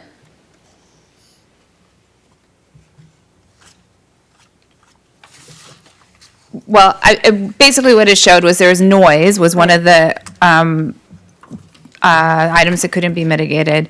And then the second piece was traffic in a variety of different intersections. That's right. But I thought what I remembered is really essentially those are 2 sides of the same coin, right? Because the noise was from the traffic. That's and so it correct. wasn't, you couldn't separate one from the other, right? That's correct. The project-specific noise associated with construction, that could be mitigated. So the Right. only unmitigated part of that was the traffic-related noise. Okay, so it was the same. Yeah. And then this does already, just confirming, this does conform with the general plan already, correct? That's right. This project conforms with the general plan and the zoning. Okay. So there's no special deviations required. Okay, great. Well, I just, thank you very much on that.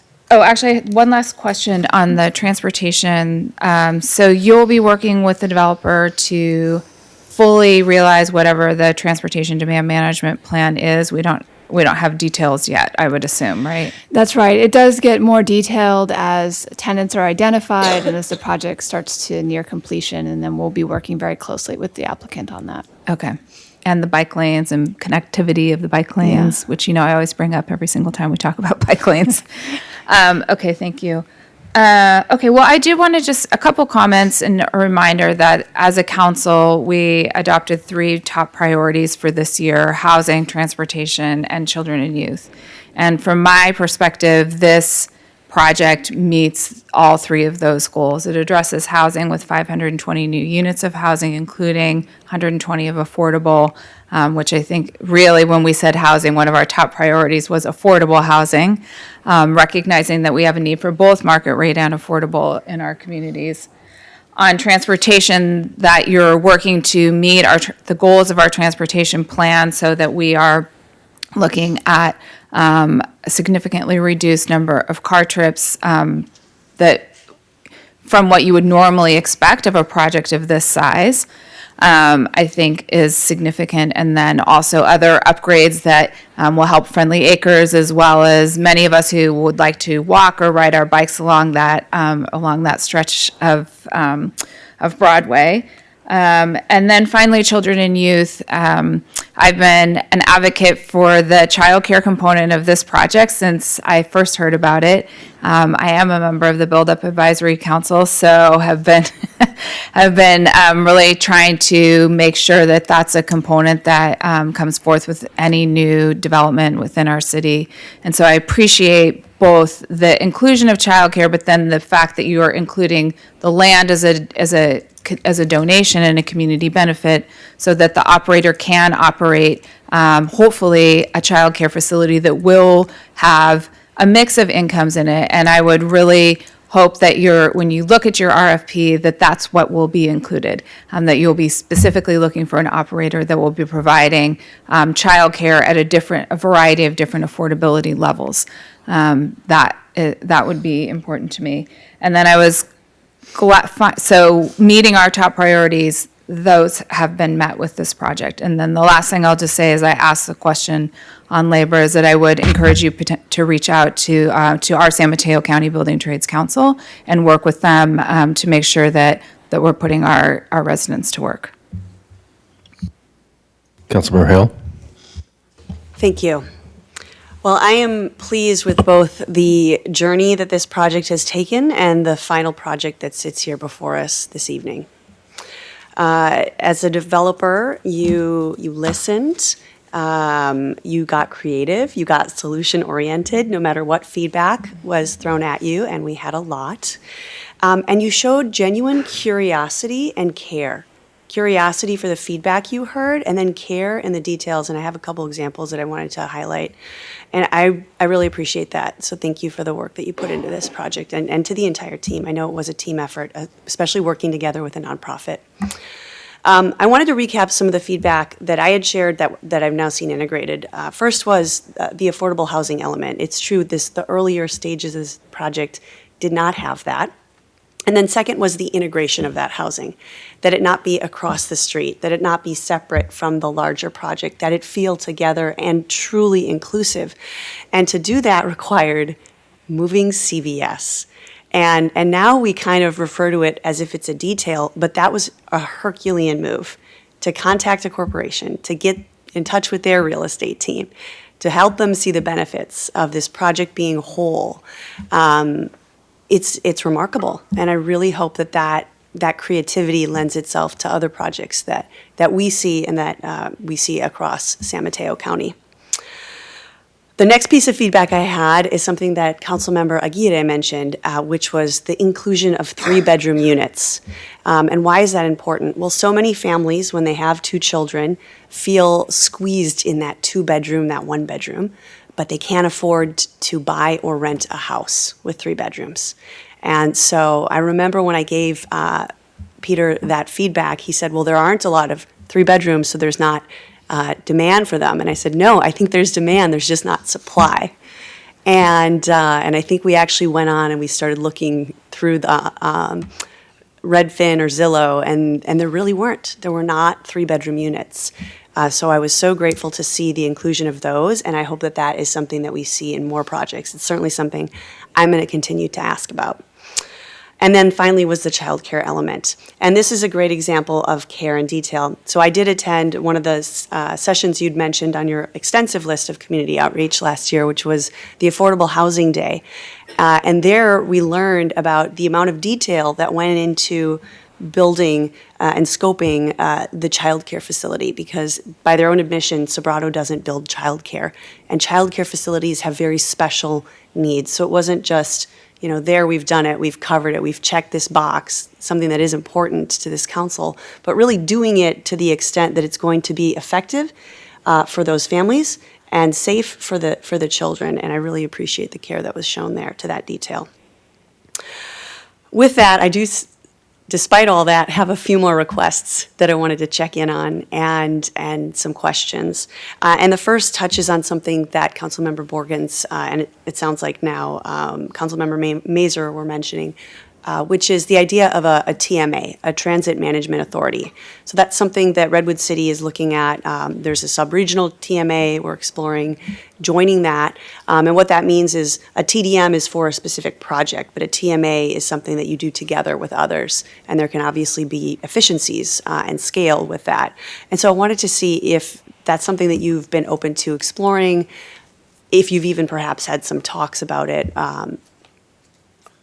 Where do you stand on that? Yeah, so to answer the question, we have had initial talks. Malia Zilka has reached out to us, and I believe I'm meeting with her on Thursday to kind of continue on that conversations. We've had multiple conversations about this topic, so we're hearing it out. We're trying to, understand the benefits of such a program, and we'll kind of see where it leads at this, Well, in the I future. would very much encourage those discussions. I think it's not that far from the downtown. TMAs often center around a downtown. This could be a really good way of meeting the TDM goals of this project, whoever the tenant may be. Second, I wanted to encourage more EV charging.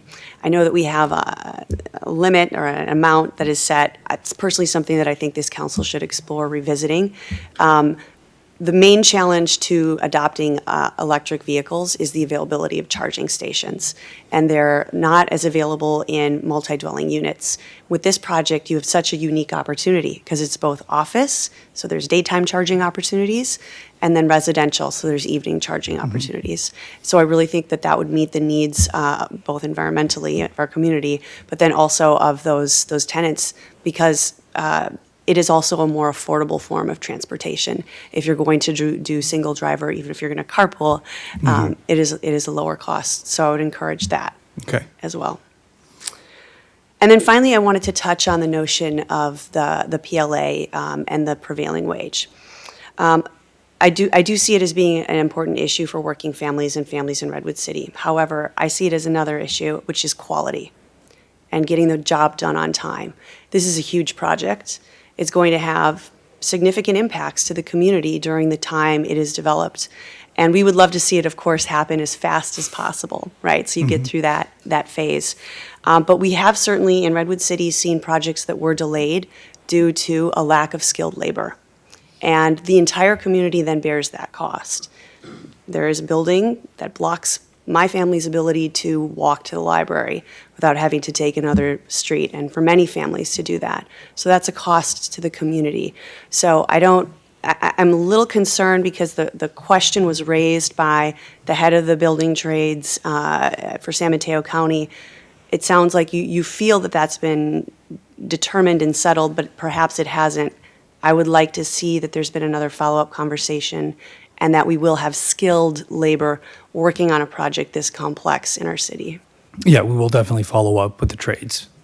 Fantastic. I just want to say that alive is the word that comes to mind when I see this project. When I saw that slider move from a parking lot to vibrancy for the workers who spend their days there, for the residents who spend their nights there, and for the children who are going to be in that childcare. So thank you for bringing that to Redwood City. Thank you. Councilmember Reddy. Thank you so much, staff, Sobrato, Mid-Penn. Mid-Penn knows I'm a big fan. And thank you to fellow council members. These were great comments that leaves me with very little to say. I can always ask for more affordable housing, but this is a perfect project with with prevailing wage and the assurance that the developer will be working with building trades makes this a perfect project for me, always wanting more affordable housing. But I did have a couple of questions. Perhaps Mid-Penn could respond. One of the things that I'm proud of in the projects is that they have all been, recent projects have been LEED certified. And I just wanted to ask if that will be the case with this project as well. It's something I'm very proud about and wanted you to also assure us that it is, because it's something for you to be proud about. Great question, and we usually do a mix of LEED certification and Greenpoint rated certifications. And more we've been doing Greenpoint rated certifications just because of the ease of going through their process, not because they have lower standards. And I'm working on a Greenpoint rated platinum certified project right now. So I love doing projects like that, doing green building, and so we haven't decided on that, but we'll be exploring that as we go down the road, and we can follow up with you as we make that decision. I guess, and I'll add that we internally, our standards is to the Greenpoint rated gold standard. So if it is possible for us to reach a little higher, that's what we'll do. We just really, the building codes are changing and things are, always a little bit evolving. Sure. So we have a standard, and then we try to aim a little higher. But It's mostly my wanting to highlight it for the public, because these meetings are televised, and I think it's important for the public to know the standard that is coming into our community. It was Mid-Penn that taught me that it was that they no longer use carpeting and drapes because of the asthma issues with children and families. So now I just want people to know that kind of thing. I noticed in the staff report that the mitigation for, not mitigation, but the parking was reduced in the affordable housing, that the studios, 1 bedrooms and 2 bedrooms are only going to have 1 parking space for those units. And I'm just wondering if you can assure the public, the community, that it's your experience that has not been a problem in other developments of similar residential orientation, because parking spilling over into the neighborhoods is a real problem in Redwood City, as it is in other cities. I can speak to our process for deciding on that ratio, and it's pretty close to the standard that the state density bonus sets for affordable housing projects. Is just a little bit below, and we were comfortable going a little bit below that, based on our experience, especially with studios and 1 bedroom units, Sure. which tend to be occupied by folks who have special needs or seniors who tend to not have a car. So we find in our developments that when we have this type of unit mix, the parking goes underutilized for those particular types of units, and we're exploring, working with youth who are transitioning out of the foster care system in particular, for some of those studios and 1 bedroom units. So that would be at least one special needs group that we're already targeting and would be less likely to own a car. So if there is a need for additional spaces for the 2 bedroom units or even the 3 bedroom units, then we think that those would be freed up by the underutilization of the spaces for the ones in studios. Thank you. That's really helpful to know. And I appreciate the comments about noise. I know has it been 30 years ago that Civic Center Plaza was built without double pane windows, and so noise was an issue, and now it's standard practice for there to be double pane windows. That's part of the standard that is coming to Redwood City with mid-Penn developments. So affordable housing, prevailing wage, I think that's my list. Thank you so much to everyone involved. This truly was a team effort that I admire very much. Thank you so much. Okay, any further discussion? All right, I just have one comment, I believe, or one question, more than one comment, just a couple though. In terms of the construction staging area, I assume that would be available to the city as soon as we need it, the area next to the new CVS? Yes, correct. So if by some miracle the 101 Woodside project moves forward tomorrow, we'd be able to use that area starting tomorrow? Or does that need to be remediated? That does not need to be remediated for there to be parking. Stanford had parked there on a temporary basis, but that space will be available for the 10184. Great. Okay, so I think with that, all of my questions had been asked by other council members, and I appreciate the dialogue here. I'll just reiterate some of the things that I'm encouraged by. I'm encouraged that you're going to have the conversations with the Building Trades Council about prevailing wage and the project labor agreement. I'm encouraged that you're talking to the right people about the Transportation Management Association. That's, I think, the biggest sticking point for this project is the traffic impact, which is not fully mitigatable, but I think you guys are doing many of the right things, including shuttles, and I know that you'll continue to have those conversations. I'm encouraged by the number of below market units, and particularly the 3 bedrooms, so thank you for listening to that. And just overall, I'd like to say thank you for listening to the feedback from the council. That includes building affordable units into the project. That's something that you've heard us say from the dais many times. And as good as it is to have in lieu fees coming from for-profit developers, it's even better if you can partner with a nonprofit, especially a well-known, well-respected nonprofit with a track record for building in Redwood City, and build those units into the project. So we appreciate you listening to that, particularly when it comes to the location of those units. And lastly, I just want to highlight that this is a great example of what happens when there's local control over projects like this, because it allows us to have that back and forth dialogue.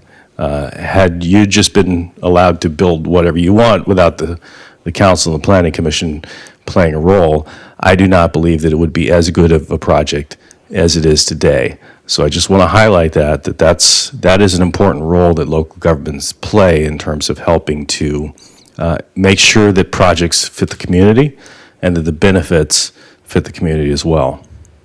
So thank you for that. With that, is there a motion to approve the recommendation? So moved. Second. Motion by Councilmember Mazur, second by Councilmember Geary. And we can take all of these as one motion, correct? Okay, so this will be an electronic vote, please. The motion passes with 6 votes. Vice Mayor Howard is absent. Okay, thank you very much. We'll now move on to item 7B, which is adoption of a short-term rental registration fee. And this will be a presentation by our management analyst, Christopher DeCumas.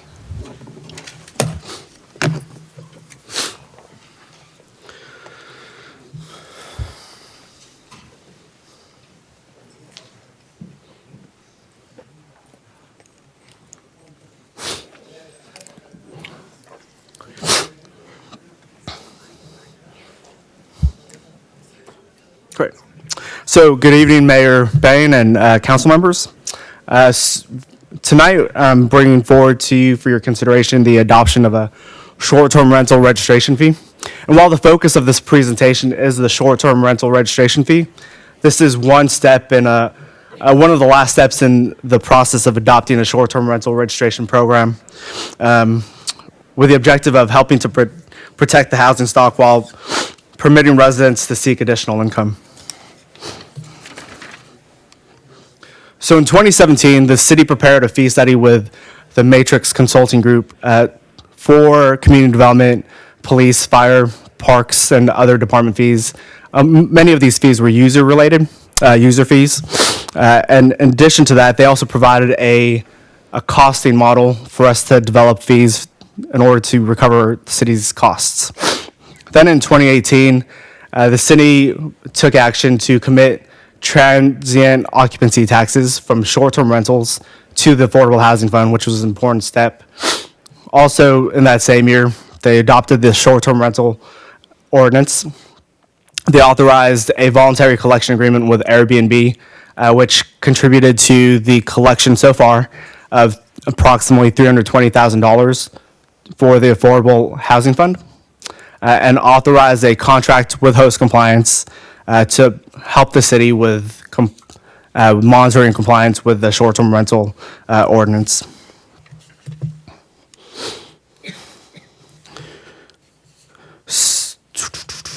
Excuse me. So the short-term rental ordinance sought to protect housing, in addition to defining what short-term rentals would be. And so short-term rentals are rentals that are 30 days or less. And there's two main types in terms of there being hosted rentals and non-hosted rentals. Hosted rentals is where the host is on site. Non-hosted rentals are where the host is not on site. So for example, a hosted rental is where the primary occupant has the house or rents the house, and one of the rooms is being rented on a short-term basis.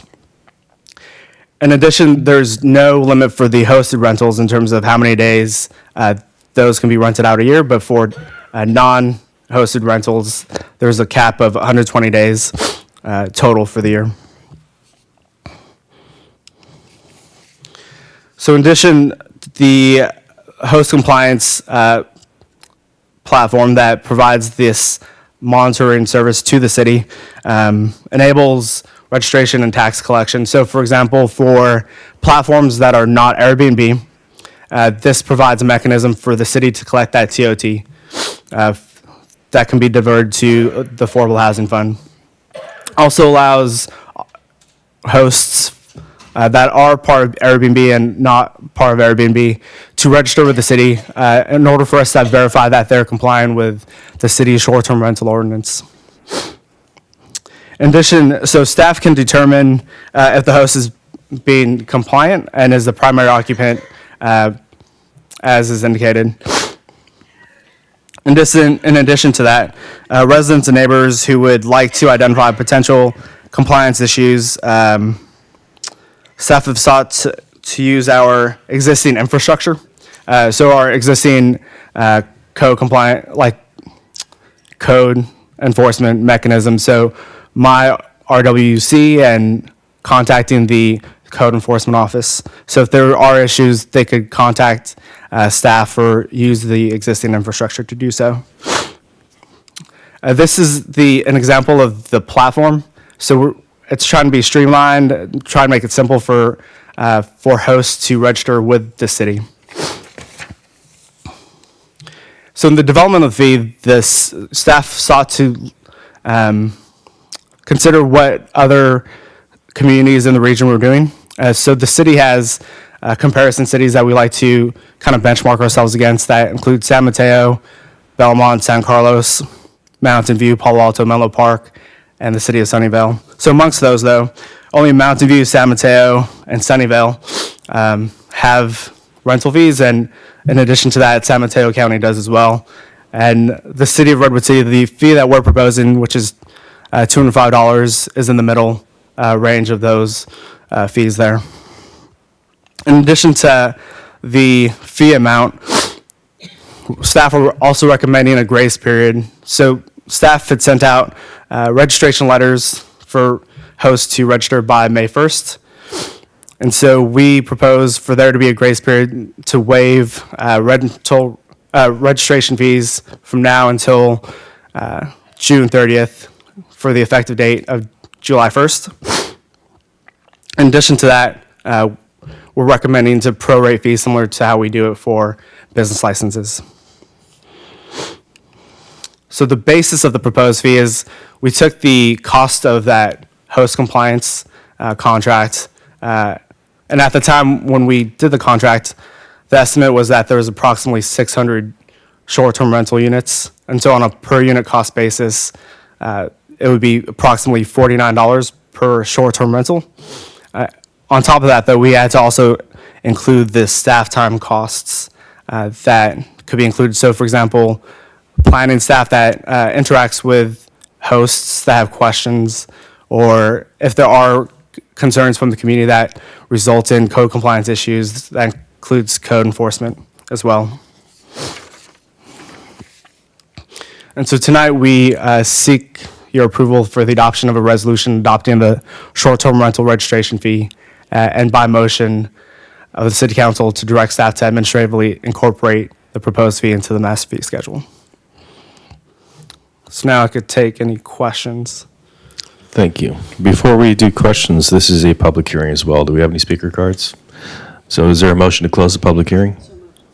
Okay. Motion by Hale, second by Borgens. All in favor? Aye. Public hearing is now closed. All right, questions and discussion. Councilmember Hale. So started on this as a planning commissioner, so I want to pick up right where I left off. Just my main concern about this is if you look through it, it's sort of an equation with a number of assumptions. Assumption around the number of units. We have a market sizing from looking at all the available apps and services. Assumption on the staff costs. And will those outweigh the fee? Will they all opt to do the fee, or will some of them actually drop out of becoming a short-term rental as a result? Will that be the threshold for them? So I think it's good to do this. We need it. I think it's a good best practice for where short-term rentals are headed. But my recommendation would be that we revisit it once we have fewer X's and Y's and more solid numbers, just to make sure that these were the right numbers. 205, even if I do look at that list, it did feel a bit arbitrary. To know that this isn't actually costing the city more. It's not costing residents more to do this without all the benefits. But I appreciate the research and the approach, and I think it's sensible. Thank you. Any further questions or discussion? Is there a motion to approve? So moved. Motion by Councilmember Geary, second by Councilmember Borgens. This will also be electronic vote, please.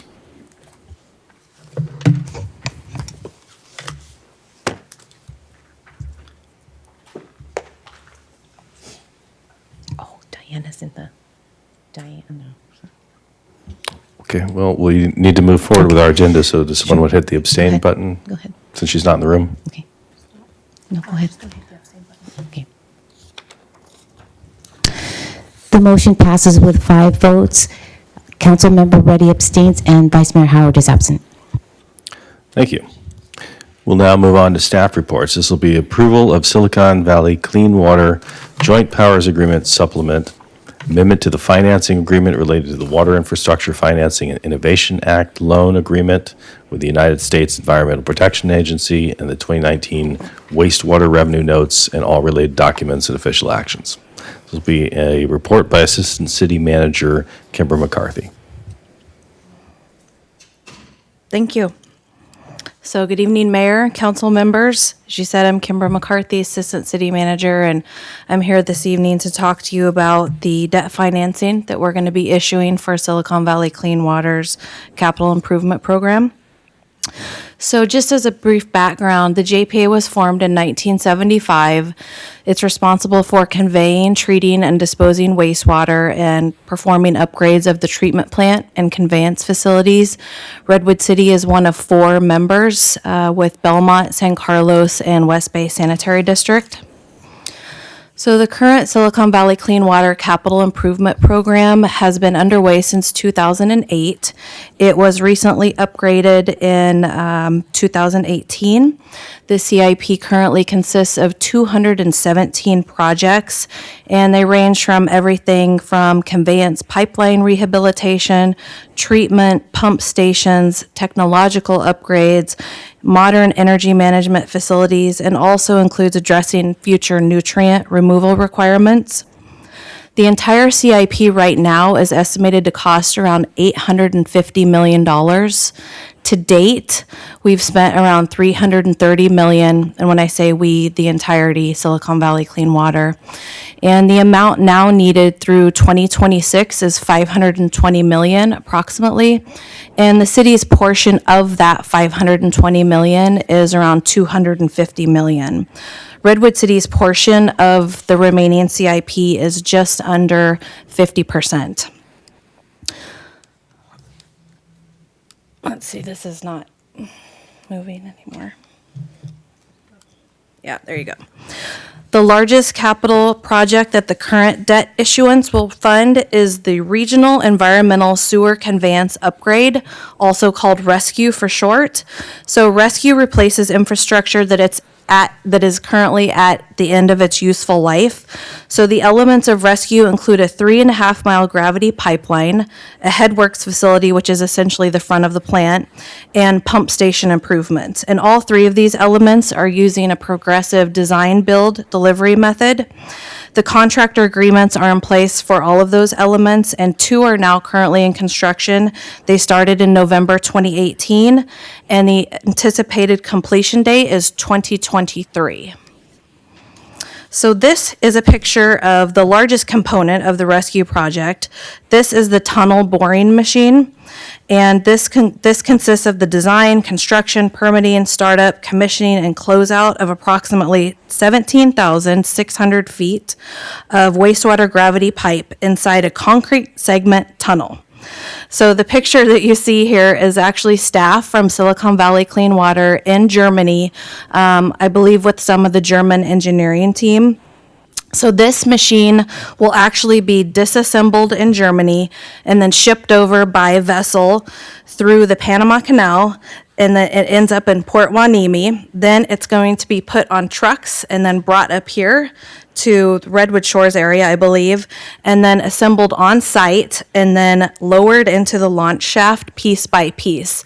And the front of the boring machine is where those individuals are standing, and the back is clear at the very end of the picture.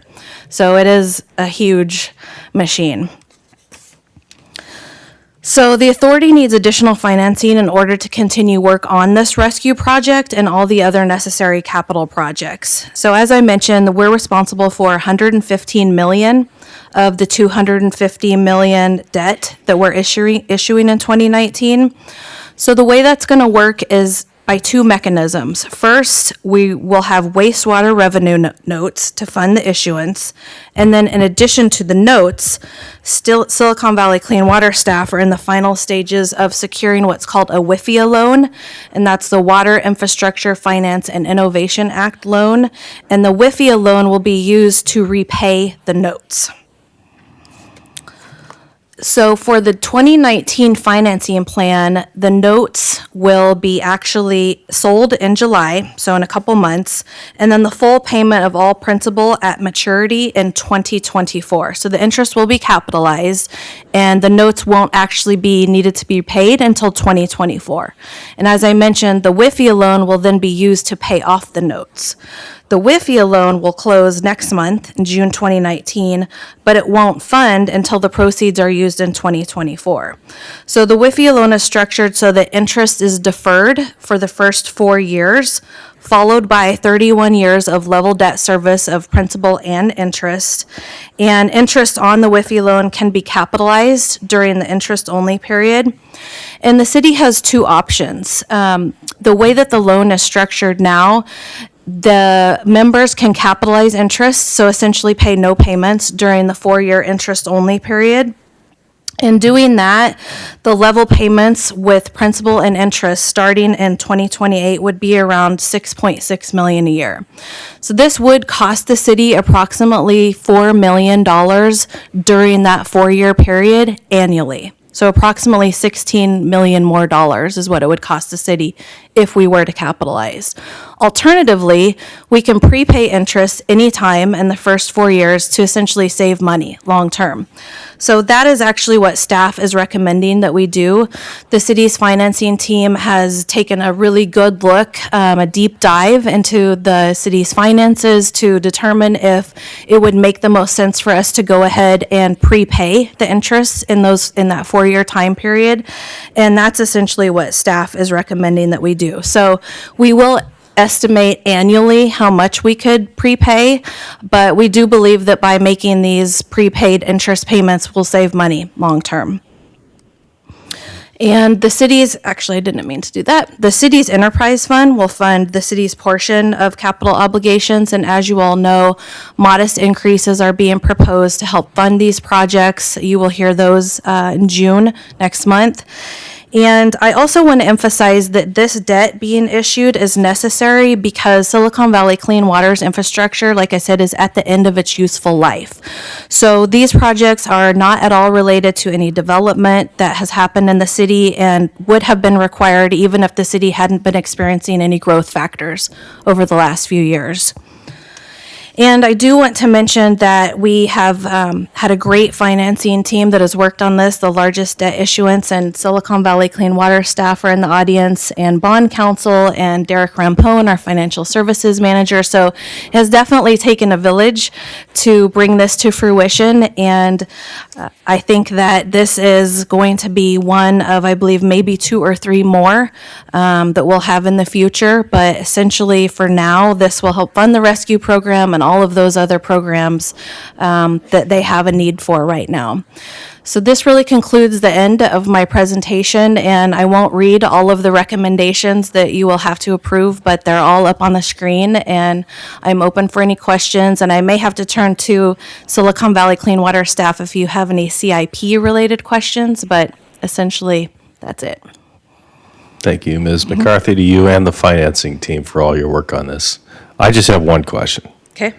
When do we get to see the boring machine? I will defer to Teresa on that. It should be showing up in July. Okay.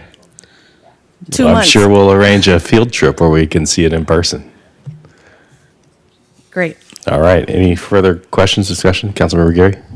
I have the honor of serving on that board, that commission, and I have to tell you that the work that's done by that organization is just top-notch.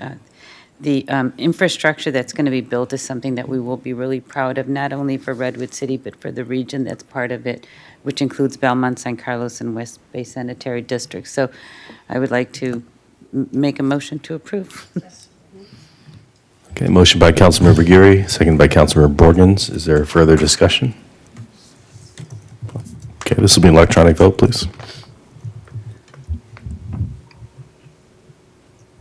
The motion passes with 6 votes. Vice Mayor Howard is absent. Thank you. Okay, thank you again to the team for all your hard work on that, and thank you, Councilmember Geary, for serving on Silicon Valley Clean Water. Okay, we'll move on to matters of council interest. Is there anyone who'd like to bring something? Councilmember Borgens? Thank you. As I mentioned earlier, I had the pleasure of attending a field trip to the Contra Costa Center Transit Village. Councilmember Reddy was out of town, and so I kind of stepped in and did it. As not knowing what this was all about, I found it extremely fascinating and doable, and as you heard tonight, something that's definitely being considered as we move forward. So thank you for letting me attend that. It was quite eye-opener, and pouring down rain, but it was a lot of fun. So I appreciate the efforts moving forward as a city on what we can do to accomplish the same. I also had the pleasure of attending the mural unveiling in North Fair Oaks, where our mayor eloquently spoke, Supervisor Slocum, Assemblymember Berman, and how exciting it was to have local artists be the artist of choice for that mural. It really depicts the culture and diversity of our community. It tells a story The plans were actually, the artwork was actually pre-drawn at PAL, which is near and dear to my heart because it's in my neighborhood. And he involved the children in the final phase of the project. And if you look closely at the grass, you'll see little handprints in the painting. So he really involved, it was Carlos, I have his name here. Carlos and, if I could find where my notes were, would be good. I don't have them in front of me, so sorry. Oh, yeah, Jose Castro and Arthur Cox. I have it in front of me, so yes. So it was very exciting to be there and see the celebrations that took place. I also have the pleasure of serving on the Cafe Focus group,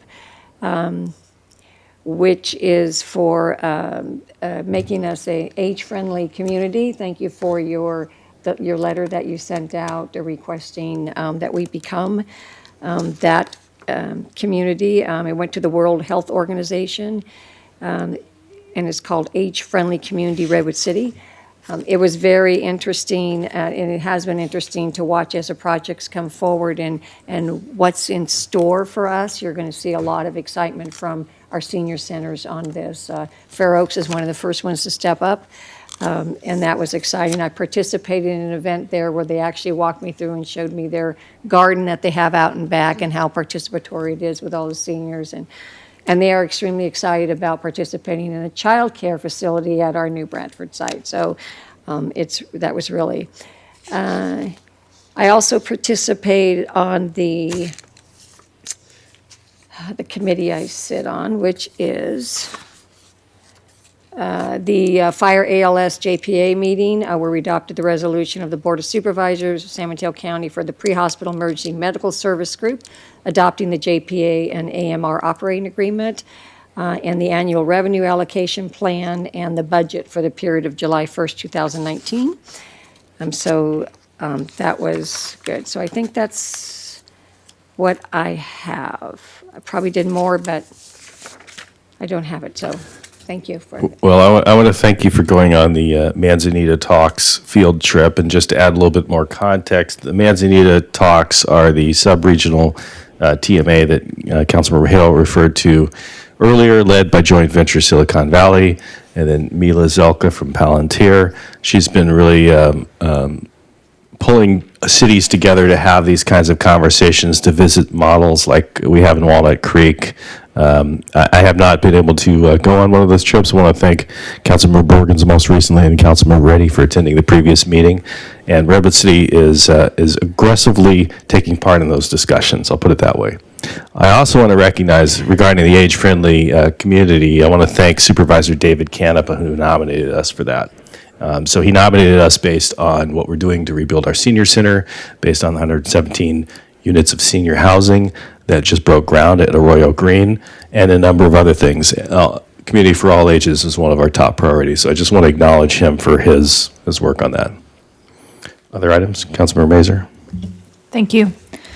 I guess I realized in looking at the list, I guess I need to let our city clerk know what I'm going to think, because there are about 10 things on there that I went to that I wasn't listed on. So I'll try and keep you in the loop when I register for myself. A couple of things last Tuesday morning, I was pleased to help co-convene a group of cities and school districts to talk about workforce housing and the potential of partnering across agencies. Co-hosts for that were Georgia Jack from the Sequoia Union High School District Board, Nancy McGee, the County Superintendent of Schools, and then Armando from HART also presented us on some of the technical aspects, and our city manager was there. And Alex Kajikian was also there. It was a great turnout. I think there was a lot of enthusiasm for looking at how do we work across different agencies to figure out the workforce housing issue. We will be doing some follow-up, so we'll be sending out a survey to everyone who was able to attend, and then also to people who indicated that they were interested but not able to attend, so that should come out in the next few days. Oh, and Councilmember Hale was there as well. Sorry. And had some very good comments and questions. And from that survey, then we'll be looking at what the next steps are to help move some of these discussions around workforce housing forward. The other event that I attended that I think is of interest to the council is I attended the Jobs for Youth breakfast. And Jobs for Youth is a county program, but many cities participate and provide scholarships as part of the Jobs for Youth program. Many of our cities who we compare ourselves to have provided scholarships for some of the young people who've gone through internships in particular with the county. And so I'm sorry I didn't get a chance to talk to you about this, Melissa, but I would love us to look at maybe whether there's something we might want to do as a city in the coming years. They're fairly nominal costs, but I think it's a great opportunity to support our young people as they move forward into college. And then the last thing is I just wanted to make sure that everybody knew about the Peninsula Division of the League of Cities lunch on Wednesday, looking at small cell technology and 5G, and it's going to be at Filoli. So I won't be able to attend because I'll be out of town, but you'll be there. And yeah, I would encourage anybody who is able to attend. It's a great panel of presenters, so it should be a pretty interesting discussion. Councilmember Hill. I always learn something in this portion, so maybe I'll go now. Thank you. Busy couple weeks as well. So let's see, 2 weeks ago, I attended a conversation on RV safe parking programs hosted by Assemblymember Berman, East Palo Alto mayors, and Mountain View mayors. And it was hosted at the Silicon Valley Community Foundation. Very educational, very eye-opening, very interesting. The reason they're doing this program is not long-term parking of RVs and car dwellers. It's short-term, but it's very safety-focused. And what they've learned, and they work together with Life Moves, what they've learned is that the majority of people in these situations are families, and often are female head of household, often pregnant, often with another child, living in a car. And what they do is they provide the safety of a lot that has security, has some services, sanitation services, and disposal services. And then they bring on site a nonprofit partner to do case management. And the idea is to move them up into better, more stable housing situations. I learned so much. I would love to see our council do a tour of one of these safe parking lots, because I think there could definitely be an opportunity for us to explore something similar. So that was really inspiring and eye-opening. I also attended a workforce collaborative. Then I attended the Family Services hosted a climate change convening, which at first I thought was slightly odd, and as Supervisor Pine said, he's been to so many of these conferences. It was the first time a social service group held one, which he said was an indicator of how severe the problem must be.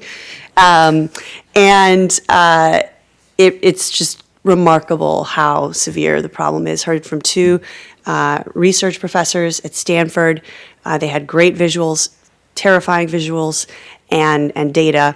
And then they talked a lot about electric vehicles, which was what triggered my question earlier, and that there's just so many barriers to the 50% of people across the county who live in multi-unit dwellings to get access to electric vehicle charging, yet they could really take advantage of the savings. And, and what could cities and policies do to help accelerate that? The state has a goal that it's really struggling to meet right now. And then I also wanted to bring everyone's attention to a letter that you would have all received individually from Dennis McBride, who serves on the Redwood City School District Board. And Redwood City School District is looking at doing a parcel tax. They just reviewed it with their board, and it would appear to have a lot of support. We've discussed previously the challenges the schools have gone through. And so he's provided information to the council. Would definitely encourage you to reach out with questions. I'm sure that there will be ways for people across the community to support, and I hope that he will share some additional ways with us as well, and that you'll consider it. Thank you. Thank you. Councilmember Gary? Last Friday before, I was invited to speak on housing, especially explaining casas at the Urban Land Institute in San Francisco. Great opportunity. I was on a panel with Senator Weiner, Senator Nancy Skinner, and others at Housing Advocates. So it was a great experience. And on the other side, that same week, I was invited to speak at Sequoia High School for the elect parents, just on telling their stories and how they're part of this community. So that was kind of empowering for them as well.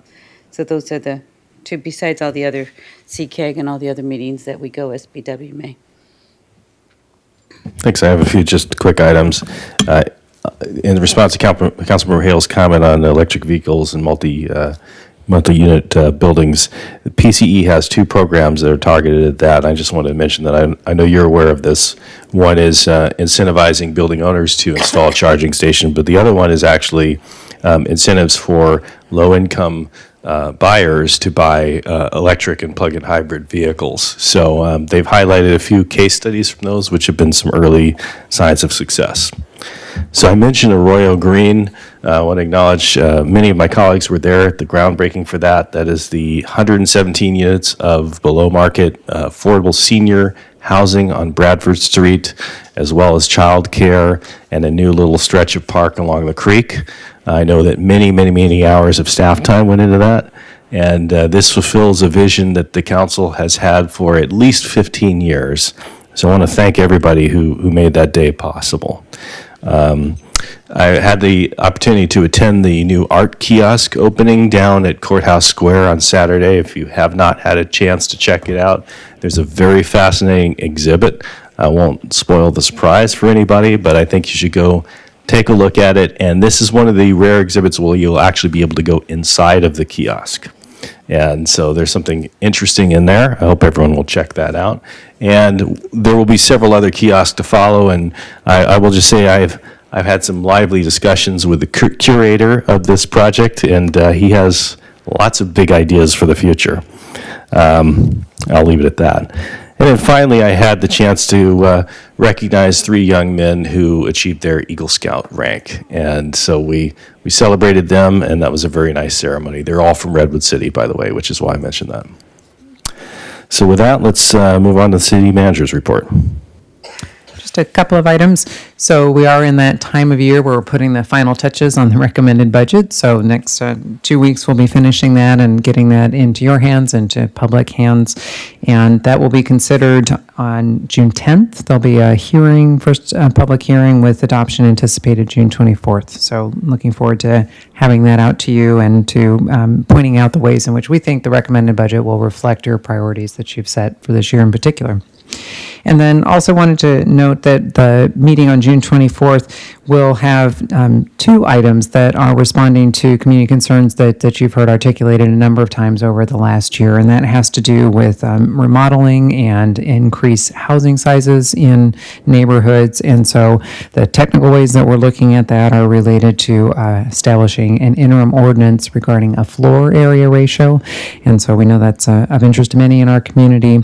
Additionally, some updates to our zoning amendments regarding accessory dwelling units. So I wanted to make sure to give a heads up to folks in the community who might be interested in those items. And the last, as you know, we had anticipated that one of the agenda items tonight would be to be looking at housing legislation. And there was last minute news last week that made us realize that this wasn't really the night to do that, because the proposed legislation that we were mostly going to focus on has now been held over to the next calendar year. We will look at ways to provide both you and the community updates on what the legislation in its current form would mean for Redwood City, so that at some point in the future you'll have the opportunity to better understand that yourselves, community to look at that, and then at some point we would expect there will continue to be dialogue on how best to meet the crisis that exists in our state for housing. So look forward to bringing you more information about housing legislation as it currently stands. Thank you. Thank you. Councilmember Gary? I forgot to mention that I got the Housing Leadership Council Hall of Fame last Friday as well. Forgot. Congratulations to you. Okay. Anything else anyone would like to bring up? Is there a motion to adjourn? Motion by Hale, second by Borgens. All in favor? Aye. Meeting's adjourned.